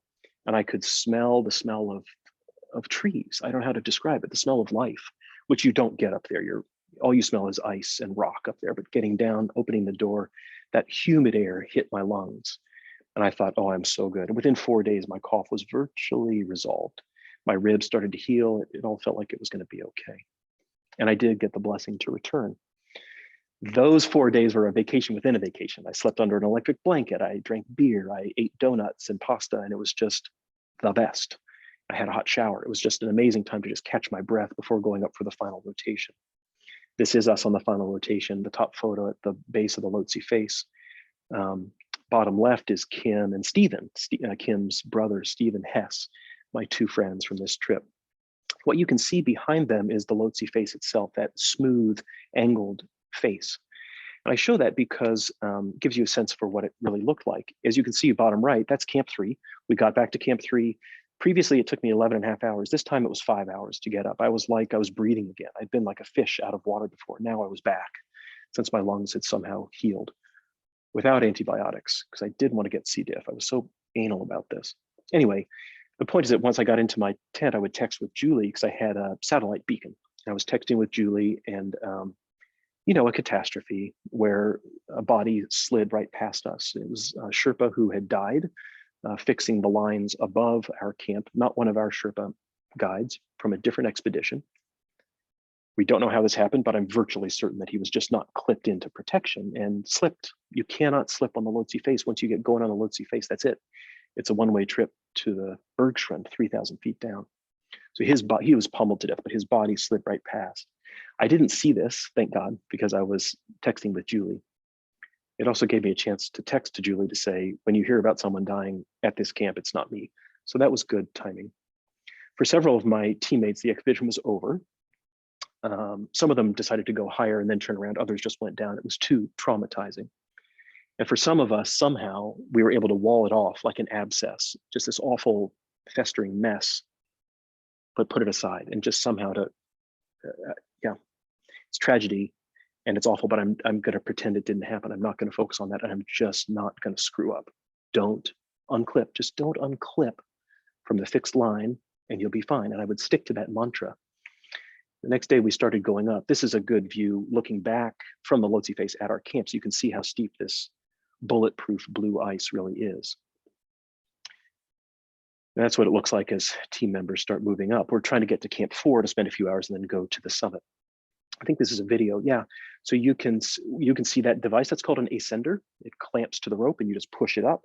It's hooked to your harness and you're good. You can lean back on it and rest if you wish. You are safe so long as you don't unclip. A few moments after I turned off my camera here, from that ridge line, you can see one of my teammates came sailing over that ridge line, scrambling, trying to stop. But because we don't usually use our ice tools like I have here, because when you're clipped in, you don't need the ice tool because you're clipped in. Somehow he had come unclipped. He wanted to pass somebody and he tripped and fell and came straight down the Lhotse face here. My friend Kim tried to grab him with her glove.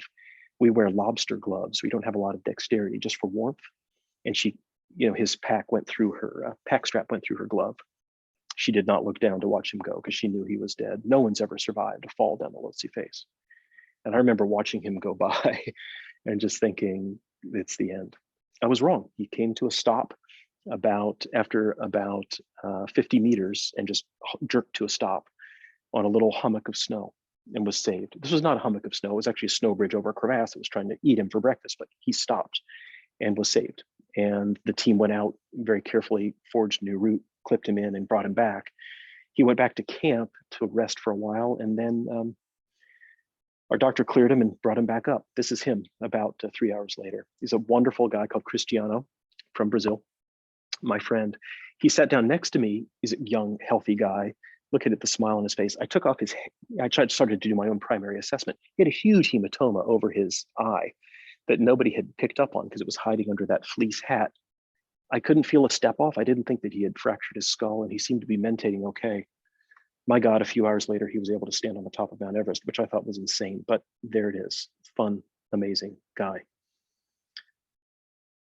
He should not have unclipped. Anyway, from here, we go over a feature called the Yellow Band. This used to be the bottom of the sea. This is limestone. Remember, everything that's on the top of Everest used to be under the ocean, and it's gradually gone up as the Eurasian and Indian plates have collided. So I think you can find fossils in here too, and you can see that yellow color to the stone as well. Technical and difficult. And then above the Yellow Band, we came across another team, the previous day summiters who were coming down from different expeditions. There's one line, and now we have people in traffic going two directions. So this is a traffic jam, good old fashioned traffic jam. We're negotiating with each other how people are going to clip past one another.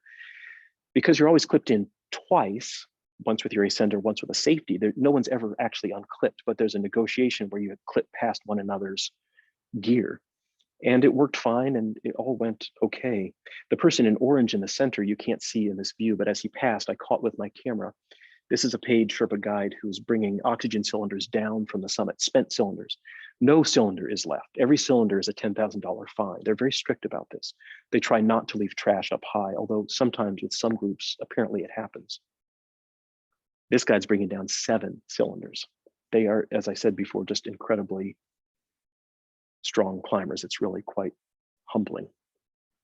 At a break, just before the structure on the left, which is called the Geneva Spur, this is my teammates. I'm clipping past them so that when we stop the break, I can be in front of them. I just wanted to go a little bit faster on this day. To my left, about 3,000 feet of vertical exposure. You would never unclip from here. And yet, as soon as I sat down, these two Sherpa guys just walked right past. They're not clipped in, they're just strutting by. And thankfully, they did fine. Again, here you can see how narrow that path is, the boot path, and that exposure down to the coombe thousands of feet below.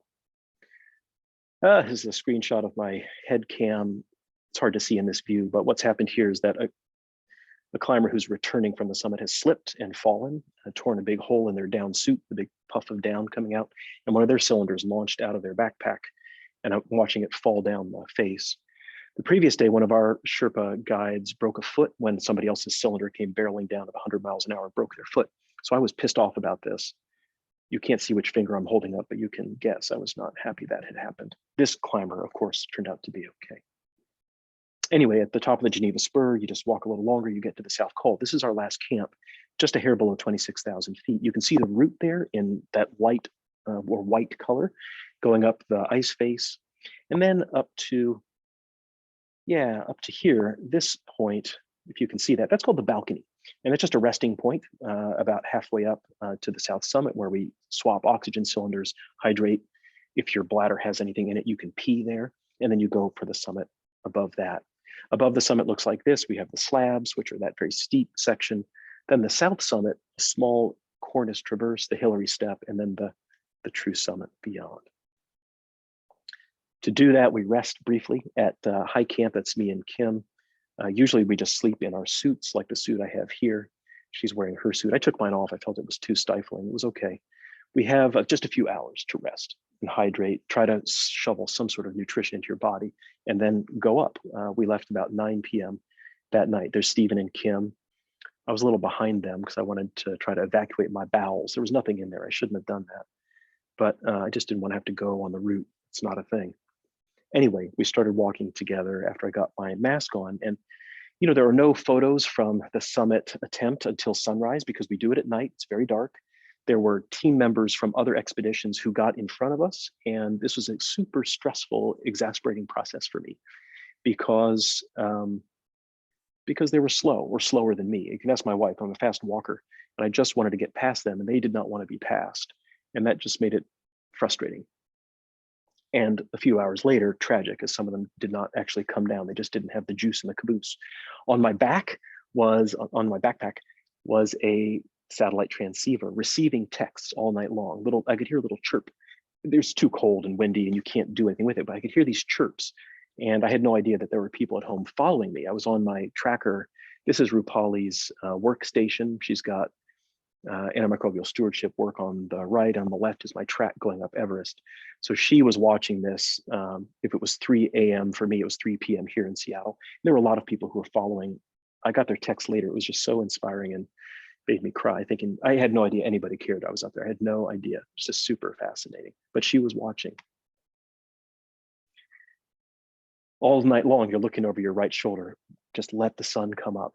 I've got to get warm. I've got to get warm. Please, for God's sakes, let the sun come up. And then eventually it does. This is Tibet, what it looks like from just below the south summit. We're above the cloud deck. The sun is coming up and you can look over your left shoulder and see your shadow stretching out over Nepal and India.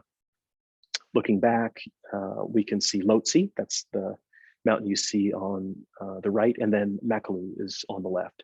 And then looking forward from the south summit, this is what it looks like from there. We have just enough time for a brief break here and then another hour beyond this point to get to the true summit. The structure you can see here used to be called the Hillary Step, which was a big boulder that Sir Ed and Tenzing Norgay had to step over, climb across. We didn't know this until we got here, but you know, a year before that had actually shaken off and gone down the mountain. There is no more Hillary Step. It was a loose boulder that the earthquake rolled away. So I had spent my entire life getting ready to climb the Hillary Step. It was gone and we could just literally walk straight up. Super exhausting, but there it was. That's me on the right on the summit. Josh McDowell, one of our guides on the left. Justin Murley, my guide. That was his 7th time on top. As we speak, he's there now rotating, going for his 9th time on top. He is just a superhuman human being. My summit photos on the left, the Pottinger clan, on the right, the Shining Stars. These are kids with orthopedic cancers and amputations learning how to ski, and they heard about me, so I carried their picture to the top. On the left is Dr. Gene Peterson. Many of you don't know Gene, but he was our head of QI for many years, anesthesiologist, and just a great mentor and friend to me. He was recruited away to run QI in Virginia, and shortly thereafter diagnosed with cancer and did not survive. But years before, he had bought me this bottle of beer as a thank you for a favor I had done to him. He called it his liquid sunshine. He said, don't drink it till it's the right time and you'll know when it's the time. And so before this expedition, I drank it and then I carried the bottle cap up to the summit as well. Hassan Kami, my Sherpa, we're holding a card from Lama Geshe, who had blessed our expedition. He asked us to carry that card to the summit. We were glad to do so. You know, typically when you're on a summit, it's a time of release. This is the moment you've been waiting for. This is why you do it, to stand on top. And on big expeditions, my own experience has been that it's unparalleled. There's nothing else like it. The only thing that it comes close to is the delivery of our 2 healthy, beautiful kids, that pure, raw joy, which is unsuppressed and just the tears that you cannot control. Not on Everest. On Everest, I was completely exhausted and there was this dim awareness that I was literally exactly, without exaggeration, precisely halfway done with the expedition. And to be that tired at the halfway point was very intimidating, I must say. So I couldn't afford to be happy. I just had to stay focused and get down in one piece. On my suit, and you can see the suit here, I carried this, the logo of our diploma course in East Africa, the logos of all the different schools. UW is definitely on there. Pottinger family coat of arms as well. Time for a quick swallow of water and then to go down. The video camera didn't work at the summit. It was too cold. The circuits just don't work when it gets like that. But as we got down, it got a little bit warmer. And so I was able to shoot this, which is coming from that little saddle up to the south summit. This is only, my gosh, I must be climbing 30 feet here. It was an incredible effort just to take a single step up. I almost didn't think I could do it. I was so gassed. You can see lines on the left. Those are safety lines from previous expeditions. They're left in place.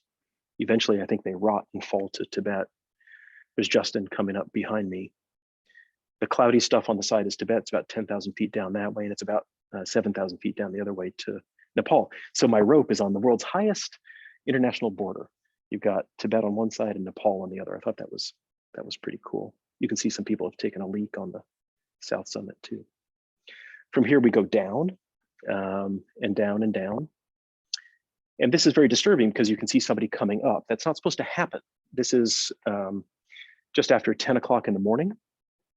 And so there is no magic turnaround time. In the old days, you'll hear about a 1 or 2 p.m. turn time from the summit. The reality is most people are coming down at 9 in the morning. So for somebody to be below the south summit after 10 in the morning is alarming. And so I didn't know this individual you see here in yellow. We're just communicating briefly to negotiate getting past. It turned out later his name was Sulas Paul. He did summit. He did not go home alive, and I'll tell you a little bit more about that shortly. Part of the reason he did not survive is because his guiding was suboptimal. His guide, you can see, is right behind him. And I'm thanking him for letting me pass here. And you'll see in a second, he's going to ask me a question. You can't hear anything up there. My head is under a hood, and then another hood, and then the oxygen mask. And what he's saying is, what time is it? That's what he's asking me in English. And so I'm trying to use my lobster gloves to show my watch. And there it is. It's after 10 in the morning. So you better wear a watch when you're climbing Everest, and you better know when it's time to turn around. And that did not happen here. And I think that's why that climber did not come home alive. A little bit lower down on the slabs, this is a steep part of the mountain. You can see here that sometimes you can see stone. It's not all snow. So the stone is here. We've got a bolt into the mountain. And so this is a very stout anchor. It's totally safe, no problem. The rope that you see has been fixed by our team and others. That's a new rope for the season. It's totally strong and healthy. And you can rappel and off of it and trust that line. Justin has reminded me to grab the red rope. You don't want to grab the other ropes because they may have been up there for years, and in the UV light, et cetera, they may not perform so well. So if you do grab other ropes, you want to grab them all at the same time.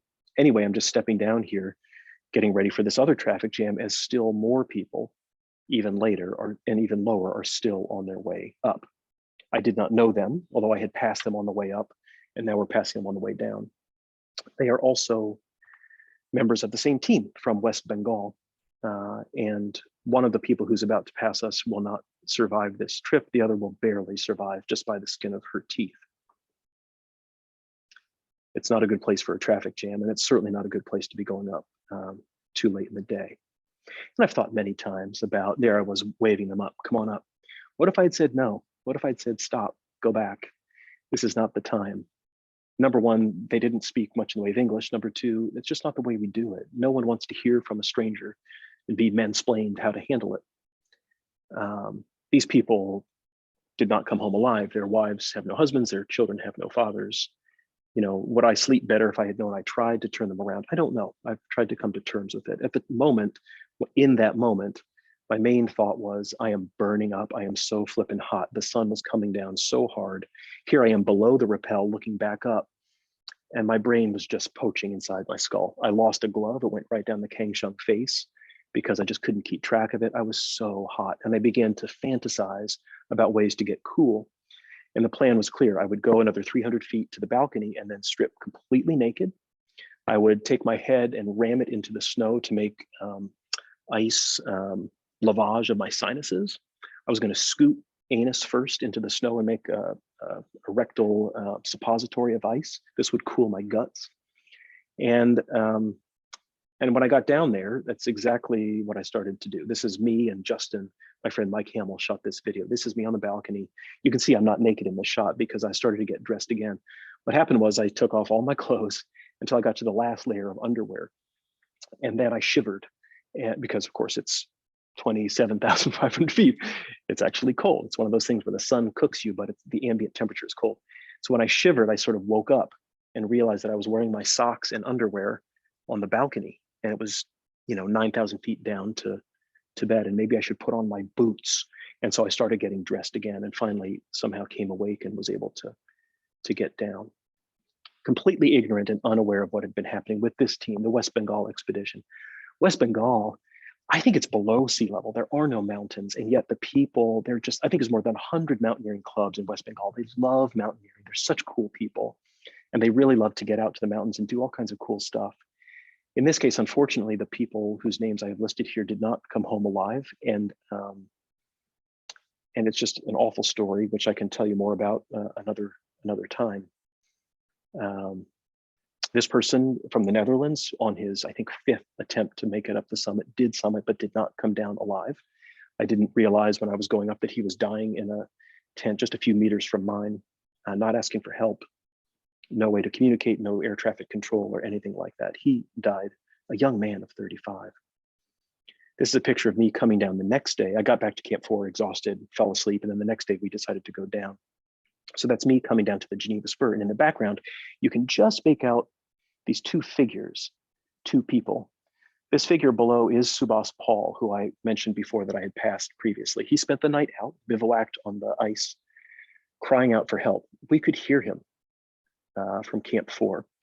And I didn't even know if he was speaking Hindi or Urdu or Tamil. I didn't know what he was trying to say. I thought it was somebody in camp calling out to someone who was lost. It was the reverse. He was calling for his own guides to come and get him, and they never did. They had left him for dead. So the next morning when we woke up on a bright, sunny day, we could see him. So our guides went up, belayed him down to camp and delivered him bodily back to his guides, and revived him, medicated him, resuscitated him, and said, you should get him down alive. There's no reason that you can't bring him back. He died about where I'm standing here, trying to walk down high altitude pulmonary edema. This is a picture of me shortly below that. We're pausing at the body of this person, whose body I will not show you, but she also died there of high altitude pulmonary edema, which is horrible. She had climbed Everest with her husband the day before, and they were just lingered a little bit too long. They came down too slowly, and she could not survive. There are happy stories from that day. This is an amazing person called Les Binns. Les is a former Royal Marine from England who had served with distinction in Afghanistan. He lost an eyeball in combat, and so was discharged with in good standing, but he decided to do something about this. So he wanted to raise money for people who are living with disabilities, differently abled people. And so he decides to climb Everest as a charitable event.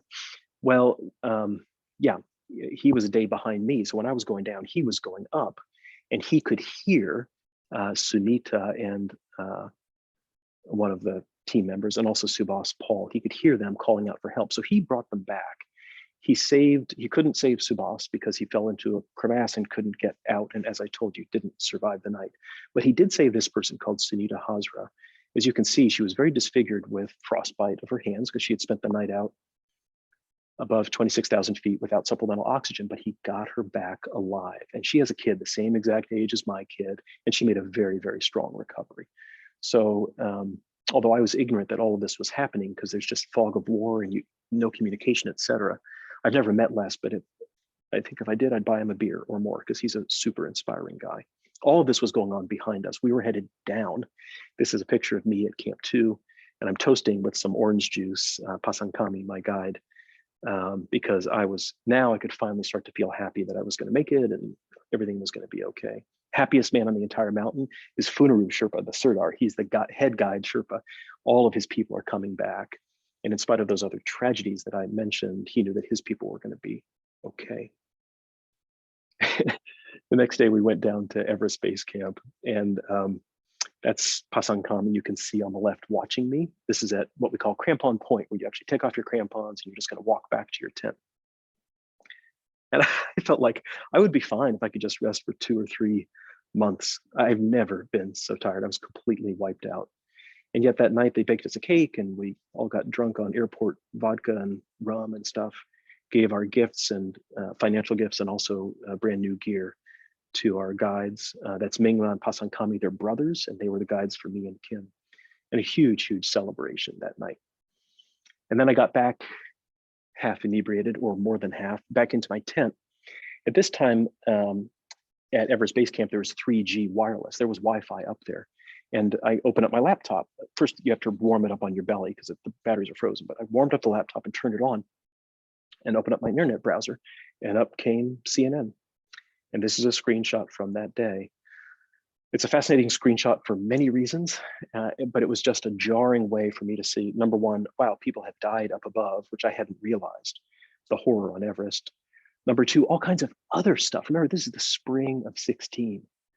They are going to try to run Donald Trump to be our president. I mean, it's a joke.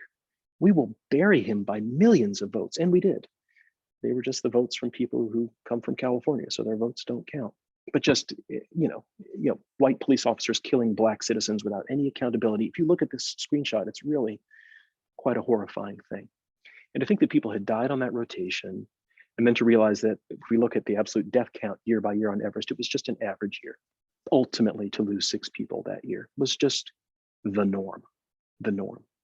If we think about the risks that people take in their profession, I just wanted to give you some relative risks. I'm not an epidemiologist, but I did stay at a Holiday Inn Express last night, so let's do this together. If you're a coal miner in Virginia, that's a dangerous profession, right? So your death rate per 100,000 is 25. That's high. That is a dangerous job. If you're a commercial fisherman, the deadliest catch, that's also dangerous, of course, with substantially higher mortality rate. Turns out that the bush pilots of Alaska are at higher risk still. If I think about military personnel in harm's way, combat personnel in the endless war, what's their risk of dying? A bit higher, although not a lot higher than the pilots. If we think about Sherpas from the year 2000 to 2010, their relative risk is there. And if we go up to the year of 2014, it looks like this. Mortality can be measured in micro mortalities, 1/1,000,000th of a chance of dying. So if you are a 20-year-old person walking around the United States, you have 1 micromort. If you jump out of a plane, it's 10. If you are at age 90, actually your micromorts are substantially higher. I guess it makes sense. If you catch so-called Spanish flu back from 1918, there's your micromorts. And the micromorts of ascending Mount Everest are there. Is it all Sherpa? No, actually, Sherpa die currently at a lower rate than do expedition members from overseas. But because there are more Sherpa working on the mountain, it is a substantial risk to them.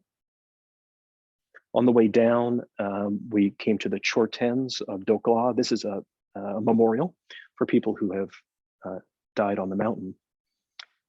Some names you would recognize, in fact. Some were fresh. Some of these had not been there the year before, but because 20 had died, those Chortens went up again. There are more Chortens than you can count. And for me, this was just an extremely, extremely difficult time to go through, to recognize that, well, to start processing what I had done, how, as Anna had said, how stupid it had been. And was it worth all the hardship and pain that I had put my family through? I was glad I had done it. I was extremely guilty over the selfishness and the narcissism of going through this process. Some of you may have seen the Mani stone, carved Mani stone over my light switch in my office. I picked that up in Namche. We purchased it from a woman who had lost her son while guiding on Everest. And in 2015, we gave her all the money we had, and she was kind enough to give us this stone. And so I touch it twice a day, but when I turn my light off and on, and it's just a way to, it's just a sign of humility and respect that to pay to all those who've sacrificed so much up there. If you would like to learn more about the West Bengal expedition and the effort to bring home their remains, this is that article. It's a superb article in New York Times written by John Branch. He has my photos and videos in there too. And the research that he did putting this together it's a very difficult to read article, but it's beautiful in its own way and searing and riveting. And I do recommend it to you. In concluding, and we'll have plenty of time for Q&A for those who are still awake, et cetera.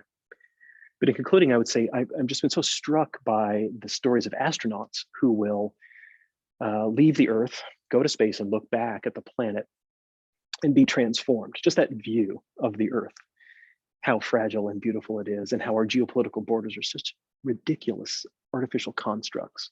If everyone, their feeling is, if everyone could just come to space and look at the planet, everything would be cured. We would all be there to help each other and to take care of one another.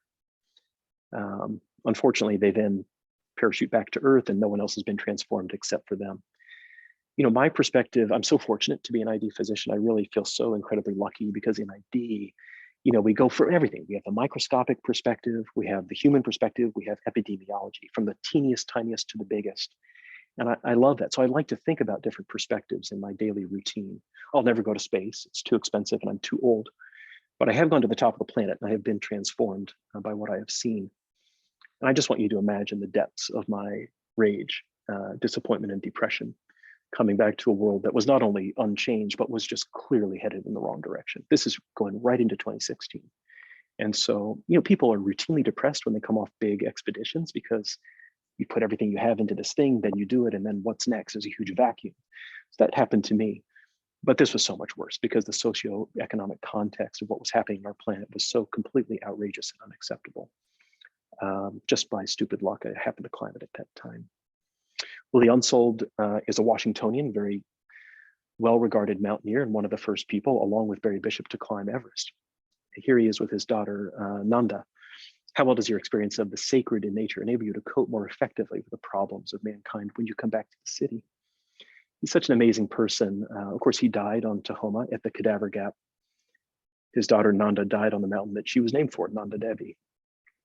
There is that sense that sometimes people just are so passionate about what they do in the mountains that it will claim them, but I love this perspective that he had shared.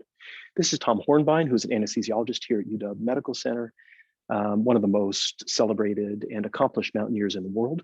At that same expedition that Unsold and Bishop had gone up the standard south route, Hornbein went up a new way on the West Ridge, in a valley, a couloir that now bears his name. A miracle that he survived. You can see the gear that he's wearing. They just happen to have great conditions, and he was a great mountaineer. Anyway, he's still alive. He lives in Estes Park, Colorado, and he wrote a great memoir called The West Ridge. And one of its concluding remarks was, at times I wondered if I had not come a long way to find that what I really sought was something I had left behind. This was certainly true for me, and coming home to my family was that was my moment of joy and relief. I lost about 25 pounds on the expedition. You can see in my hand there, yeah, here it is, fruit. We're eating fresh fruit, which we had not eaten in months. So Julie was kind enough to bring us some fresh fruit, and Justin and you know, we're all just eating all the fruit that we can possibly eat. I get this question a lot, and I just say, do I really look that stupid? I must look like such a chump. Hell no, I would not climb it again. Indeed, I will never go above 8,000 meters, 7,000 maybe, but not 8,000. The question of what's next comes up. There are so many mountains to climb out there. There's something called the Second Seven, which is the second highest peak on every continent. There's the 14 8,000ers. None of these will be my quest. My quests will be different. Mountaineering is still part of it. I actually did get up this mountain, Forbidden Peak, in 2018 with Anne, who just came home from Everest a couple of days ago, and Justin, who's here guiding me again. I like this style of mountaineering. It's in Washington State. I can drive there in 3 hours. I can spend a few days out and then come back and see my family and not have to be off grid and offline for all that time. These shorter trips, I think that's the way that I foresee doing this. It's still rejuvenating, it's still refreshing, and still fun. That particular footage I like because when I got back online, I got a text from Abby Hussein, who sent me this picture. This is a Wednesday, that's ID conference day. And so all the ID fellows of that class would always go out for drinks at somebody's house. So she had texted me this picture at sunset, the exact time I was doing that. I thought that was a funny coincidence. There's a lot more to say, guys, and I won't, out of respect for your time and attention. But it occurs to me that when Rorschach built the ink blot, he was doing us a great service. I'm not a psychiatrist. I don't really understand how this works, but I think when he did this, what he wanted was an agnostic way to elicit feedback from the person who was viewing it. So he just squirted ink on a piece of paper, folded it, It's a nonsense, meaningless thing. But then he would show it to people. And they would start saying, oh, I see a butterfly or I see a devil. And he would psychoanalyze them. I don't know if they still use these, but it's a cool technique. And of course, today's ink blot is indeed COVID. And every time we doom scroll and every time we mask up to come to a meeting or go to the grocery store, every time we swab ourselves, we're just being challenged. How do we want to respond to this situation? What are we going to do? Losing those people, well, they were strangers to me. I never knew them on that expedition, but it threw me into a substantial case of PTSD. There's no question about it. I had suffered acute PTSD years before medical school as an EMT responding to a case of suicide, and it was very difficult, but that was hyperacute, and I somehow got over it. This was different. For years, I would go to sleep, feeling the glacier underneath me. I would wake up thinking I would be at high camp. And the only thing that got me out of my Everest PTSD was years later was COVID. I was asked to write a reflection about this in April of 2020, which is published actually in an orthopedic journal. And it says, in 16, I climbed Everest. The mountains haunted me each day and night, but no longer. I no longer dream of the mountain or of my beautiful family. Now there's only one dream, COVID-19. Night after night, I bathe in a deep, unrelenting fear that my colleagues will be infected if I fail to make the right decisions. I must keep them safe. People ask how it felt climbing Everest. Was it difficult? Well, yes, but COVID is so much more challenging, so much more grinding, utterly exhausting. I know this will pass, although now at the crest of the wave, the passing looks to be a long way away. Look at the date, April of 2020. I thought I was at the crest of the wave. Does it even register on the epidemic curve anymore?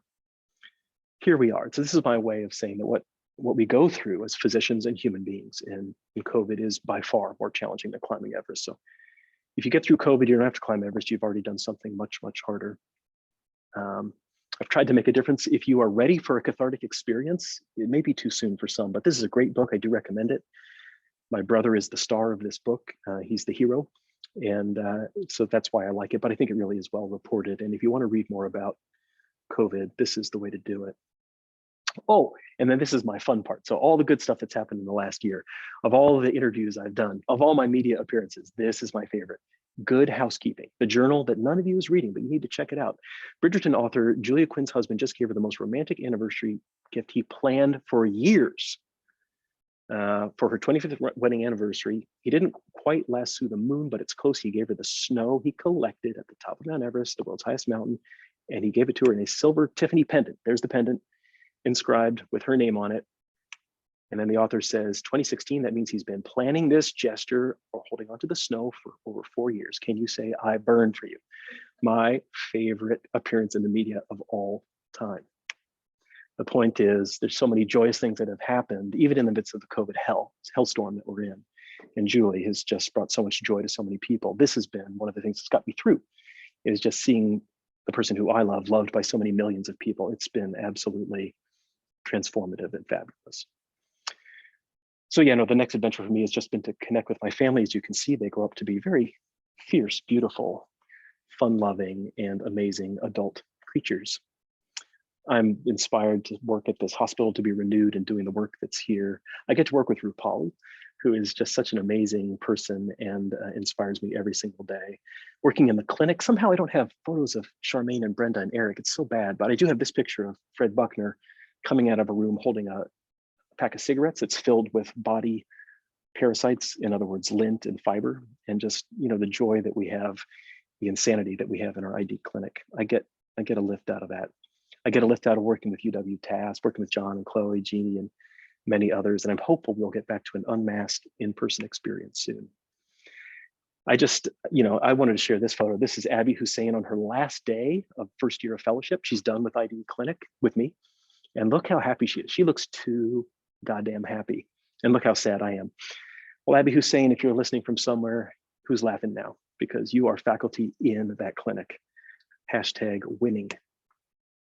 So I'm inspired that way. I'm inspired to get to work with these individuals who are just so spectacular. And Anna is such a great supporter of the fellowship. Christine is absolute rock star and a genius. And Janine is the glue that keeps us together. I'm just so fortunate to work with them.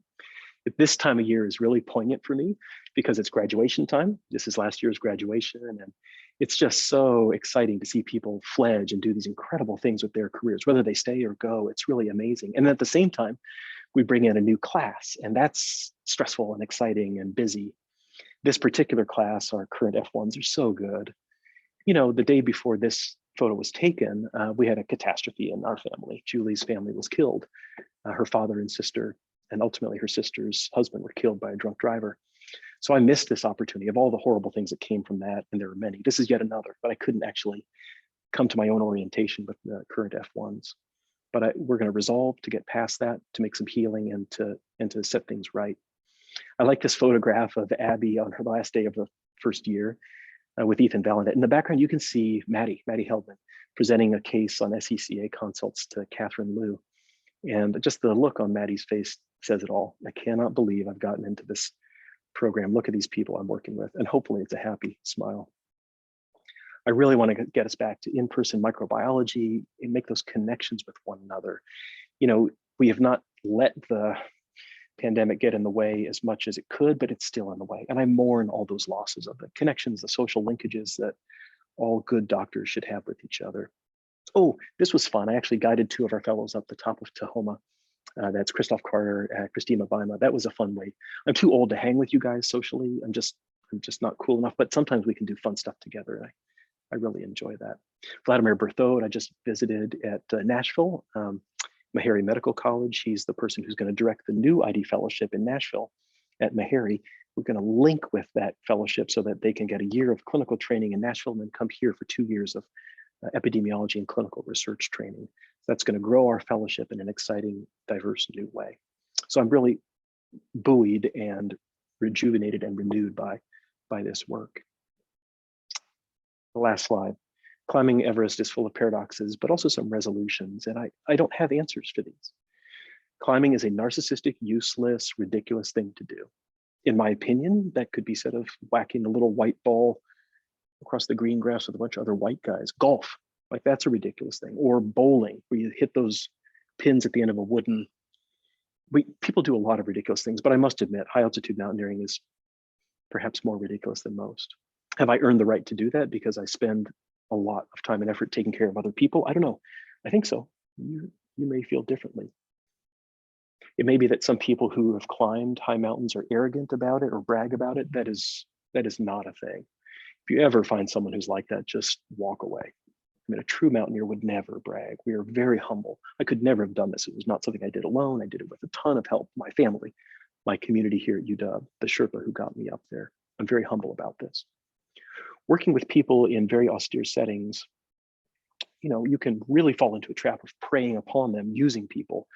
There's an article in Outside Online called The Disposable Man, where Sherpa are being used by arrogant, unfit Western climbers. That is not my way. I hope not. I'm now writing a memoir, and the proceeds of that will go to bring healthcare to the Khumbu Valley. The hope is that we partner. We never prey with people. We partner. It's just like doing biomedical research in austere settings. We build partnerships. We don't use people. At least that's the plan. Kwanaskatsi is the Hopi language word for a life out of balance, a life of chaos. It's also the name of a spectacular Errol Morris film, and if you haven't seen it, you should. I don't smoke dope, but if you do smoke dope and watch that film, it is legit. But the point is, I think, you know, a life out of balance is what I have. I am not balanced, and I recognize that I am out of a Sophrosine situation. I want to try to get to that, and so I'm working on this in a variety of ways. Mountaineering is part of that solution. At the end, I think I have more questions than solutions, and maybe that's good. Curiosity, perhaps, part of the solution for a lot of what ails us. If you want to learn more about the expedition, you can. I have a blog, pottinger.net, and I also have a YouTube channel that you're welcome to check out. That's all I had, and I'm very grateful for your time and for your attention. I'm going to see if there's any questions in the chat. If people do have questions, you can chat to me. I'm getting some applause. Thank you. You can chat to me as well.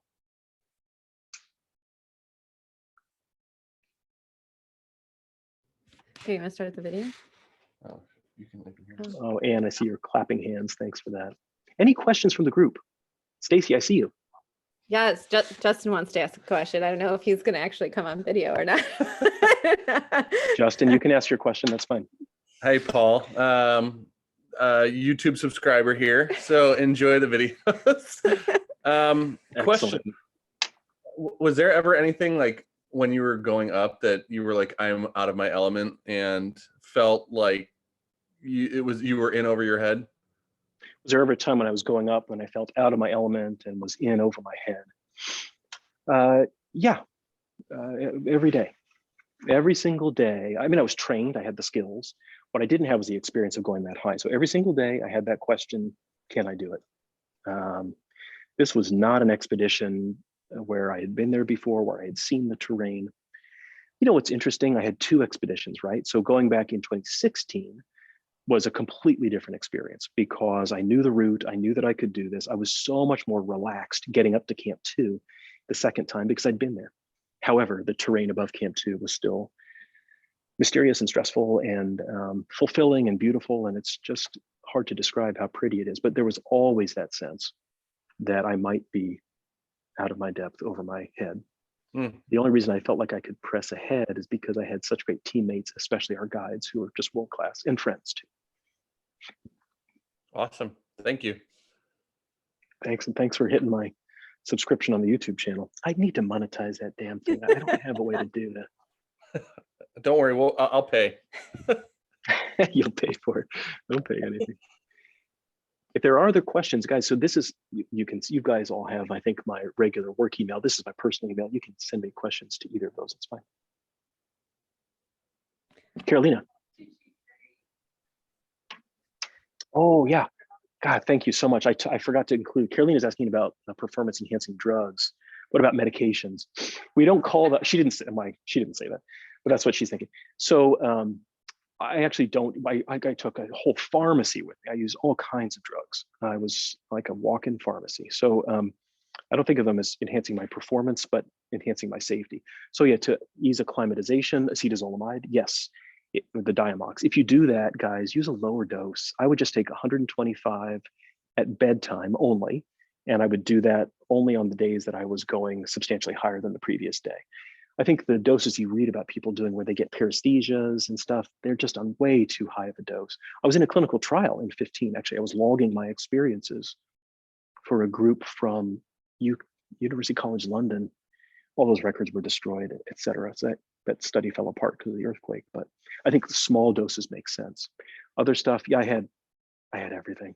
I had steroids, didn't take them, but I wanted to have them in case I needed them.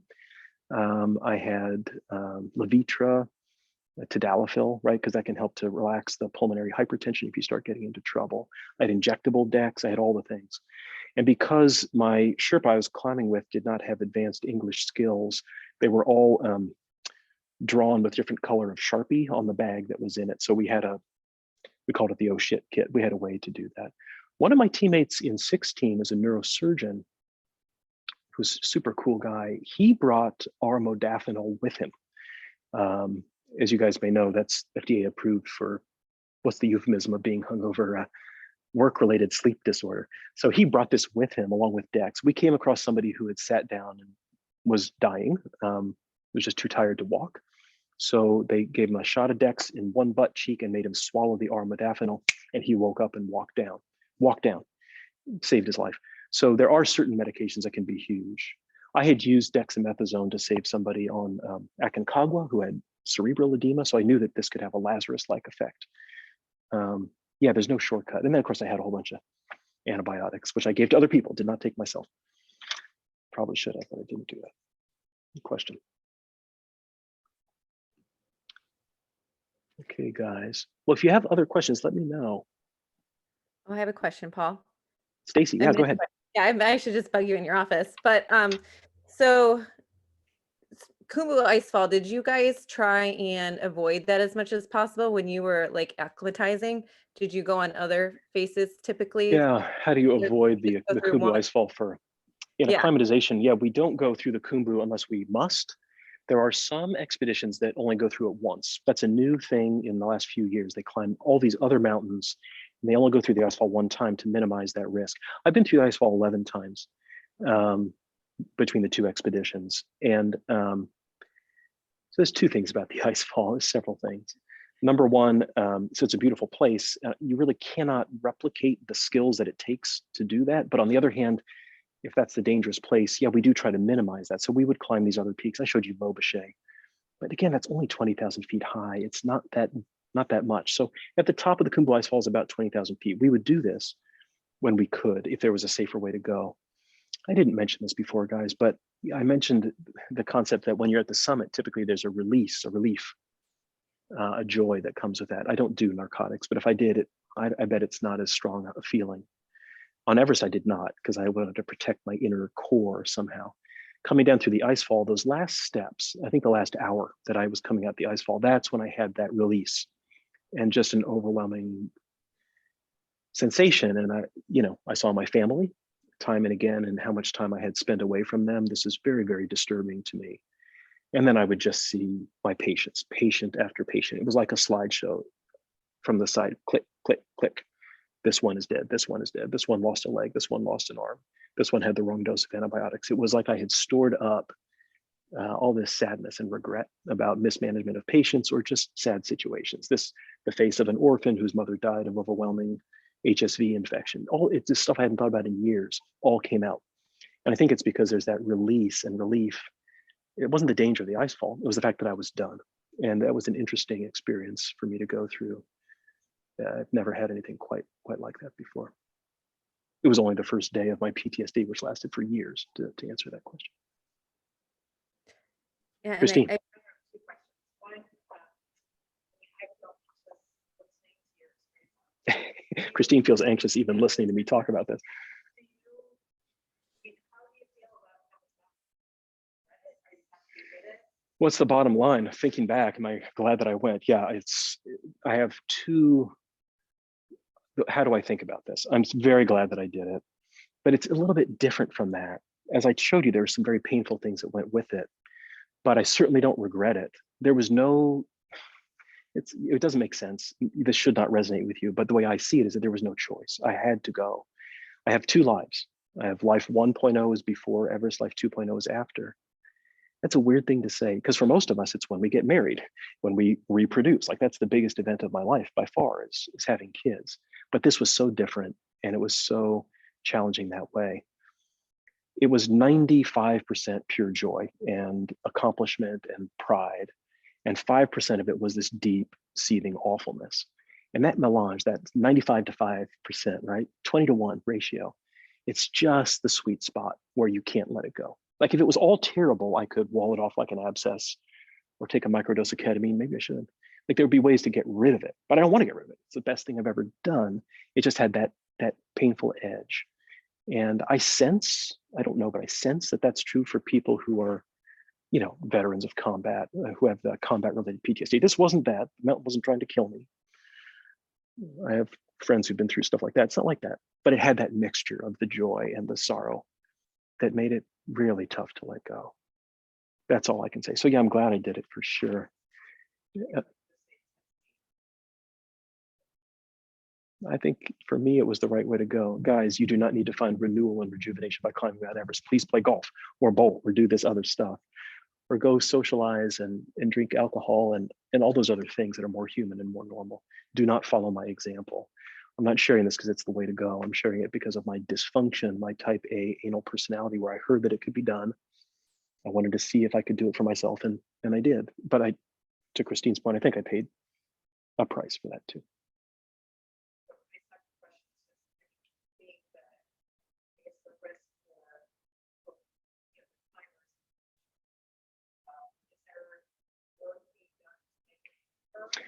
Yeah, what about this relative risk, all those micromorts for climbers and for the guides?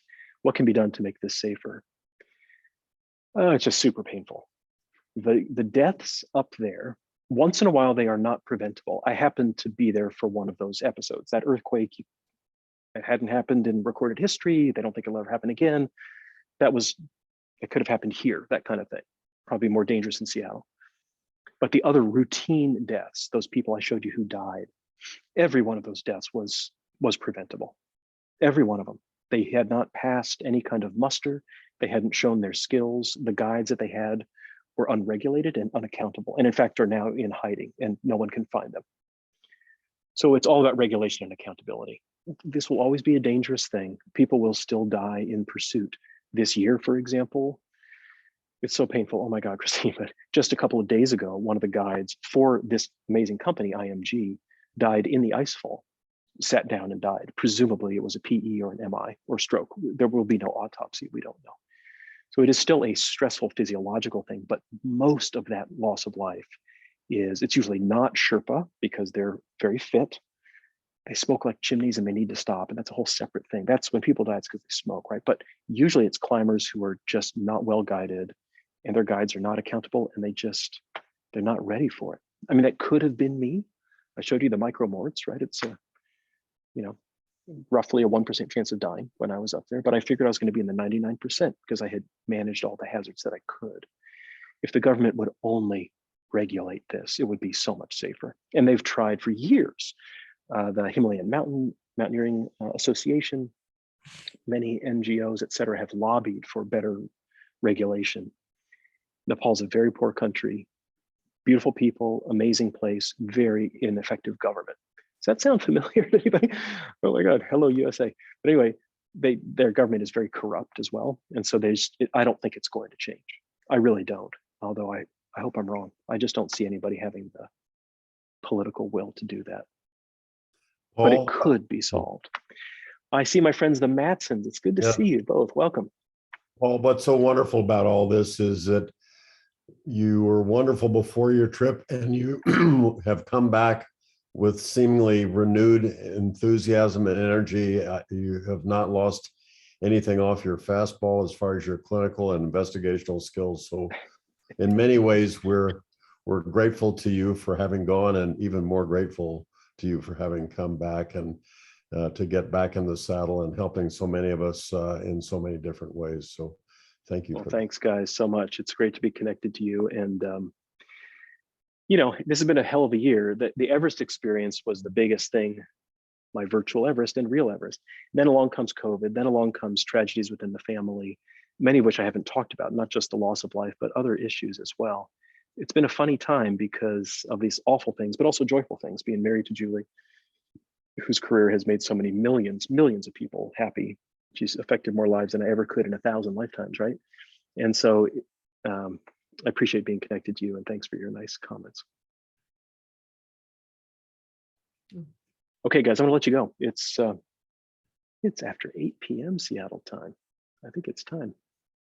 Thanks for everything you're doing, everybody. It's great to be connected to you. And again, this series was suggested really by Katie Doss when she had suggested that we hear more about mountaineering. That was something that started my juices flowing about that. But we really do want to hear, anybody can volunteer. We're happy to set up and facilitate these sessions soon enough. Hopefully we can do them in person with food and drink and all that stuff too. But even meantime, if you have a story that you want to share, we would really welcome it. Oh, Jason, there you are with your kiddo. Hey, man. He's been waving, saying, "I want to say hi to Paul." You're a great storyteller, Paul. It's been an easy 2 hours. Thank you. You're very welcome. Hi, kiddo. Good to see you. Oh, that is a cute kid. My goodness. Okay, guys, thanks. I'm going to sign off. I'll let you go. Cheers. Bye, Paul. Bye, Paul. Bye. Bye.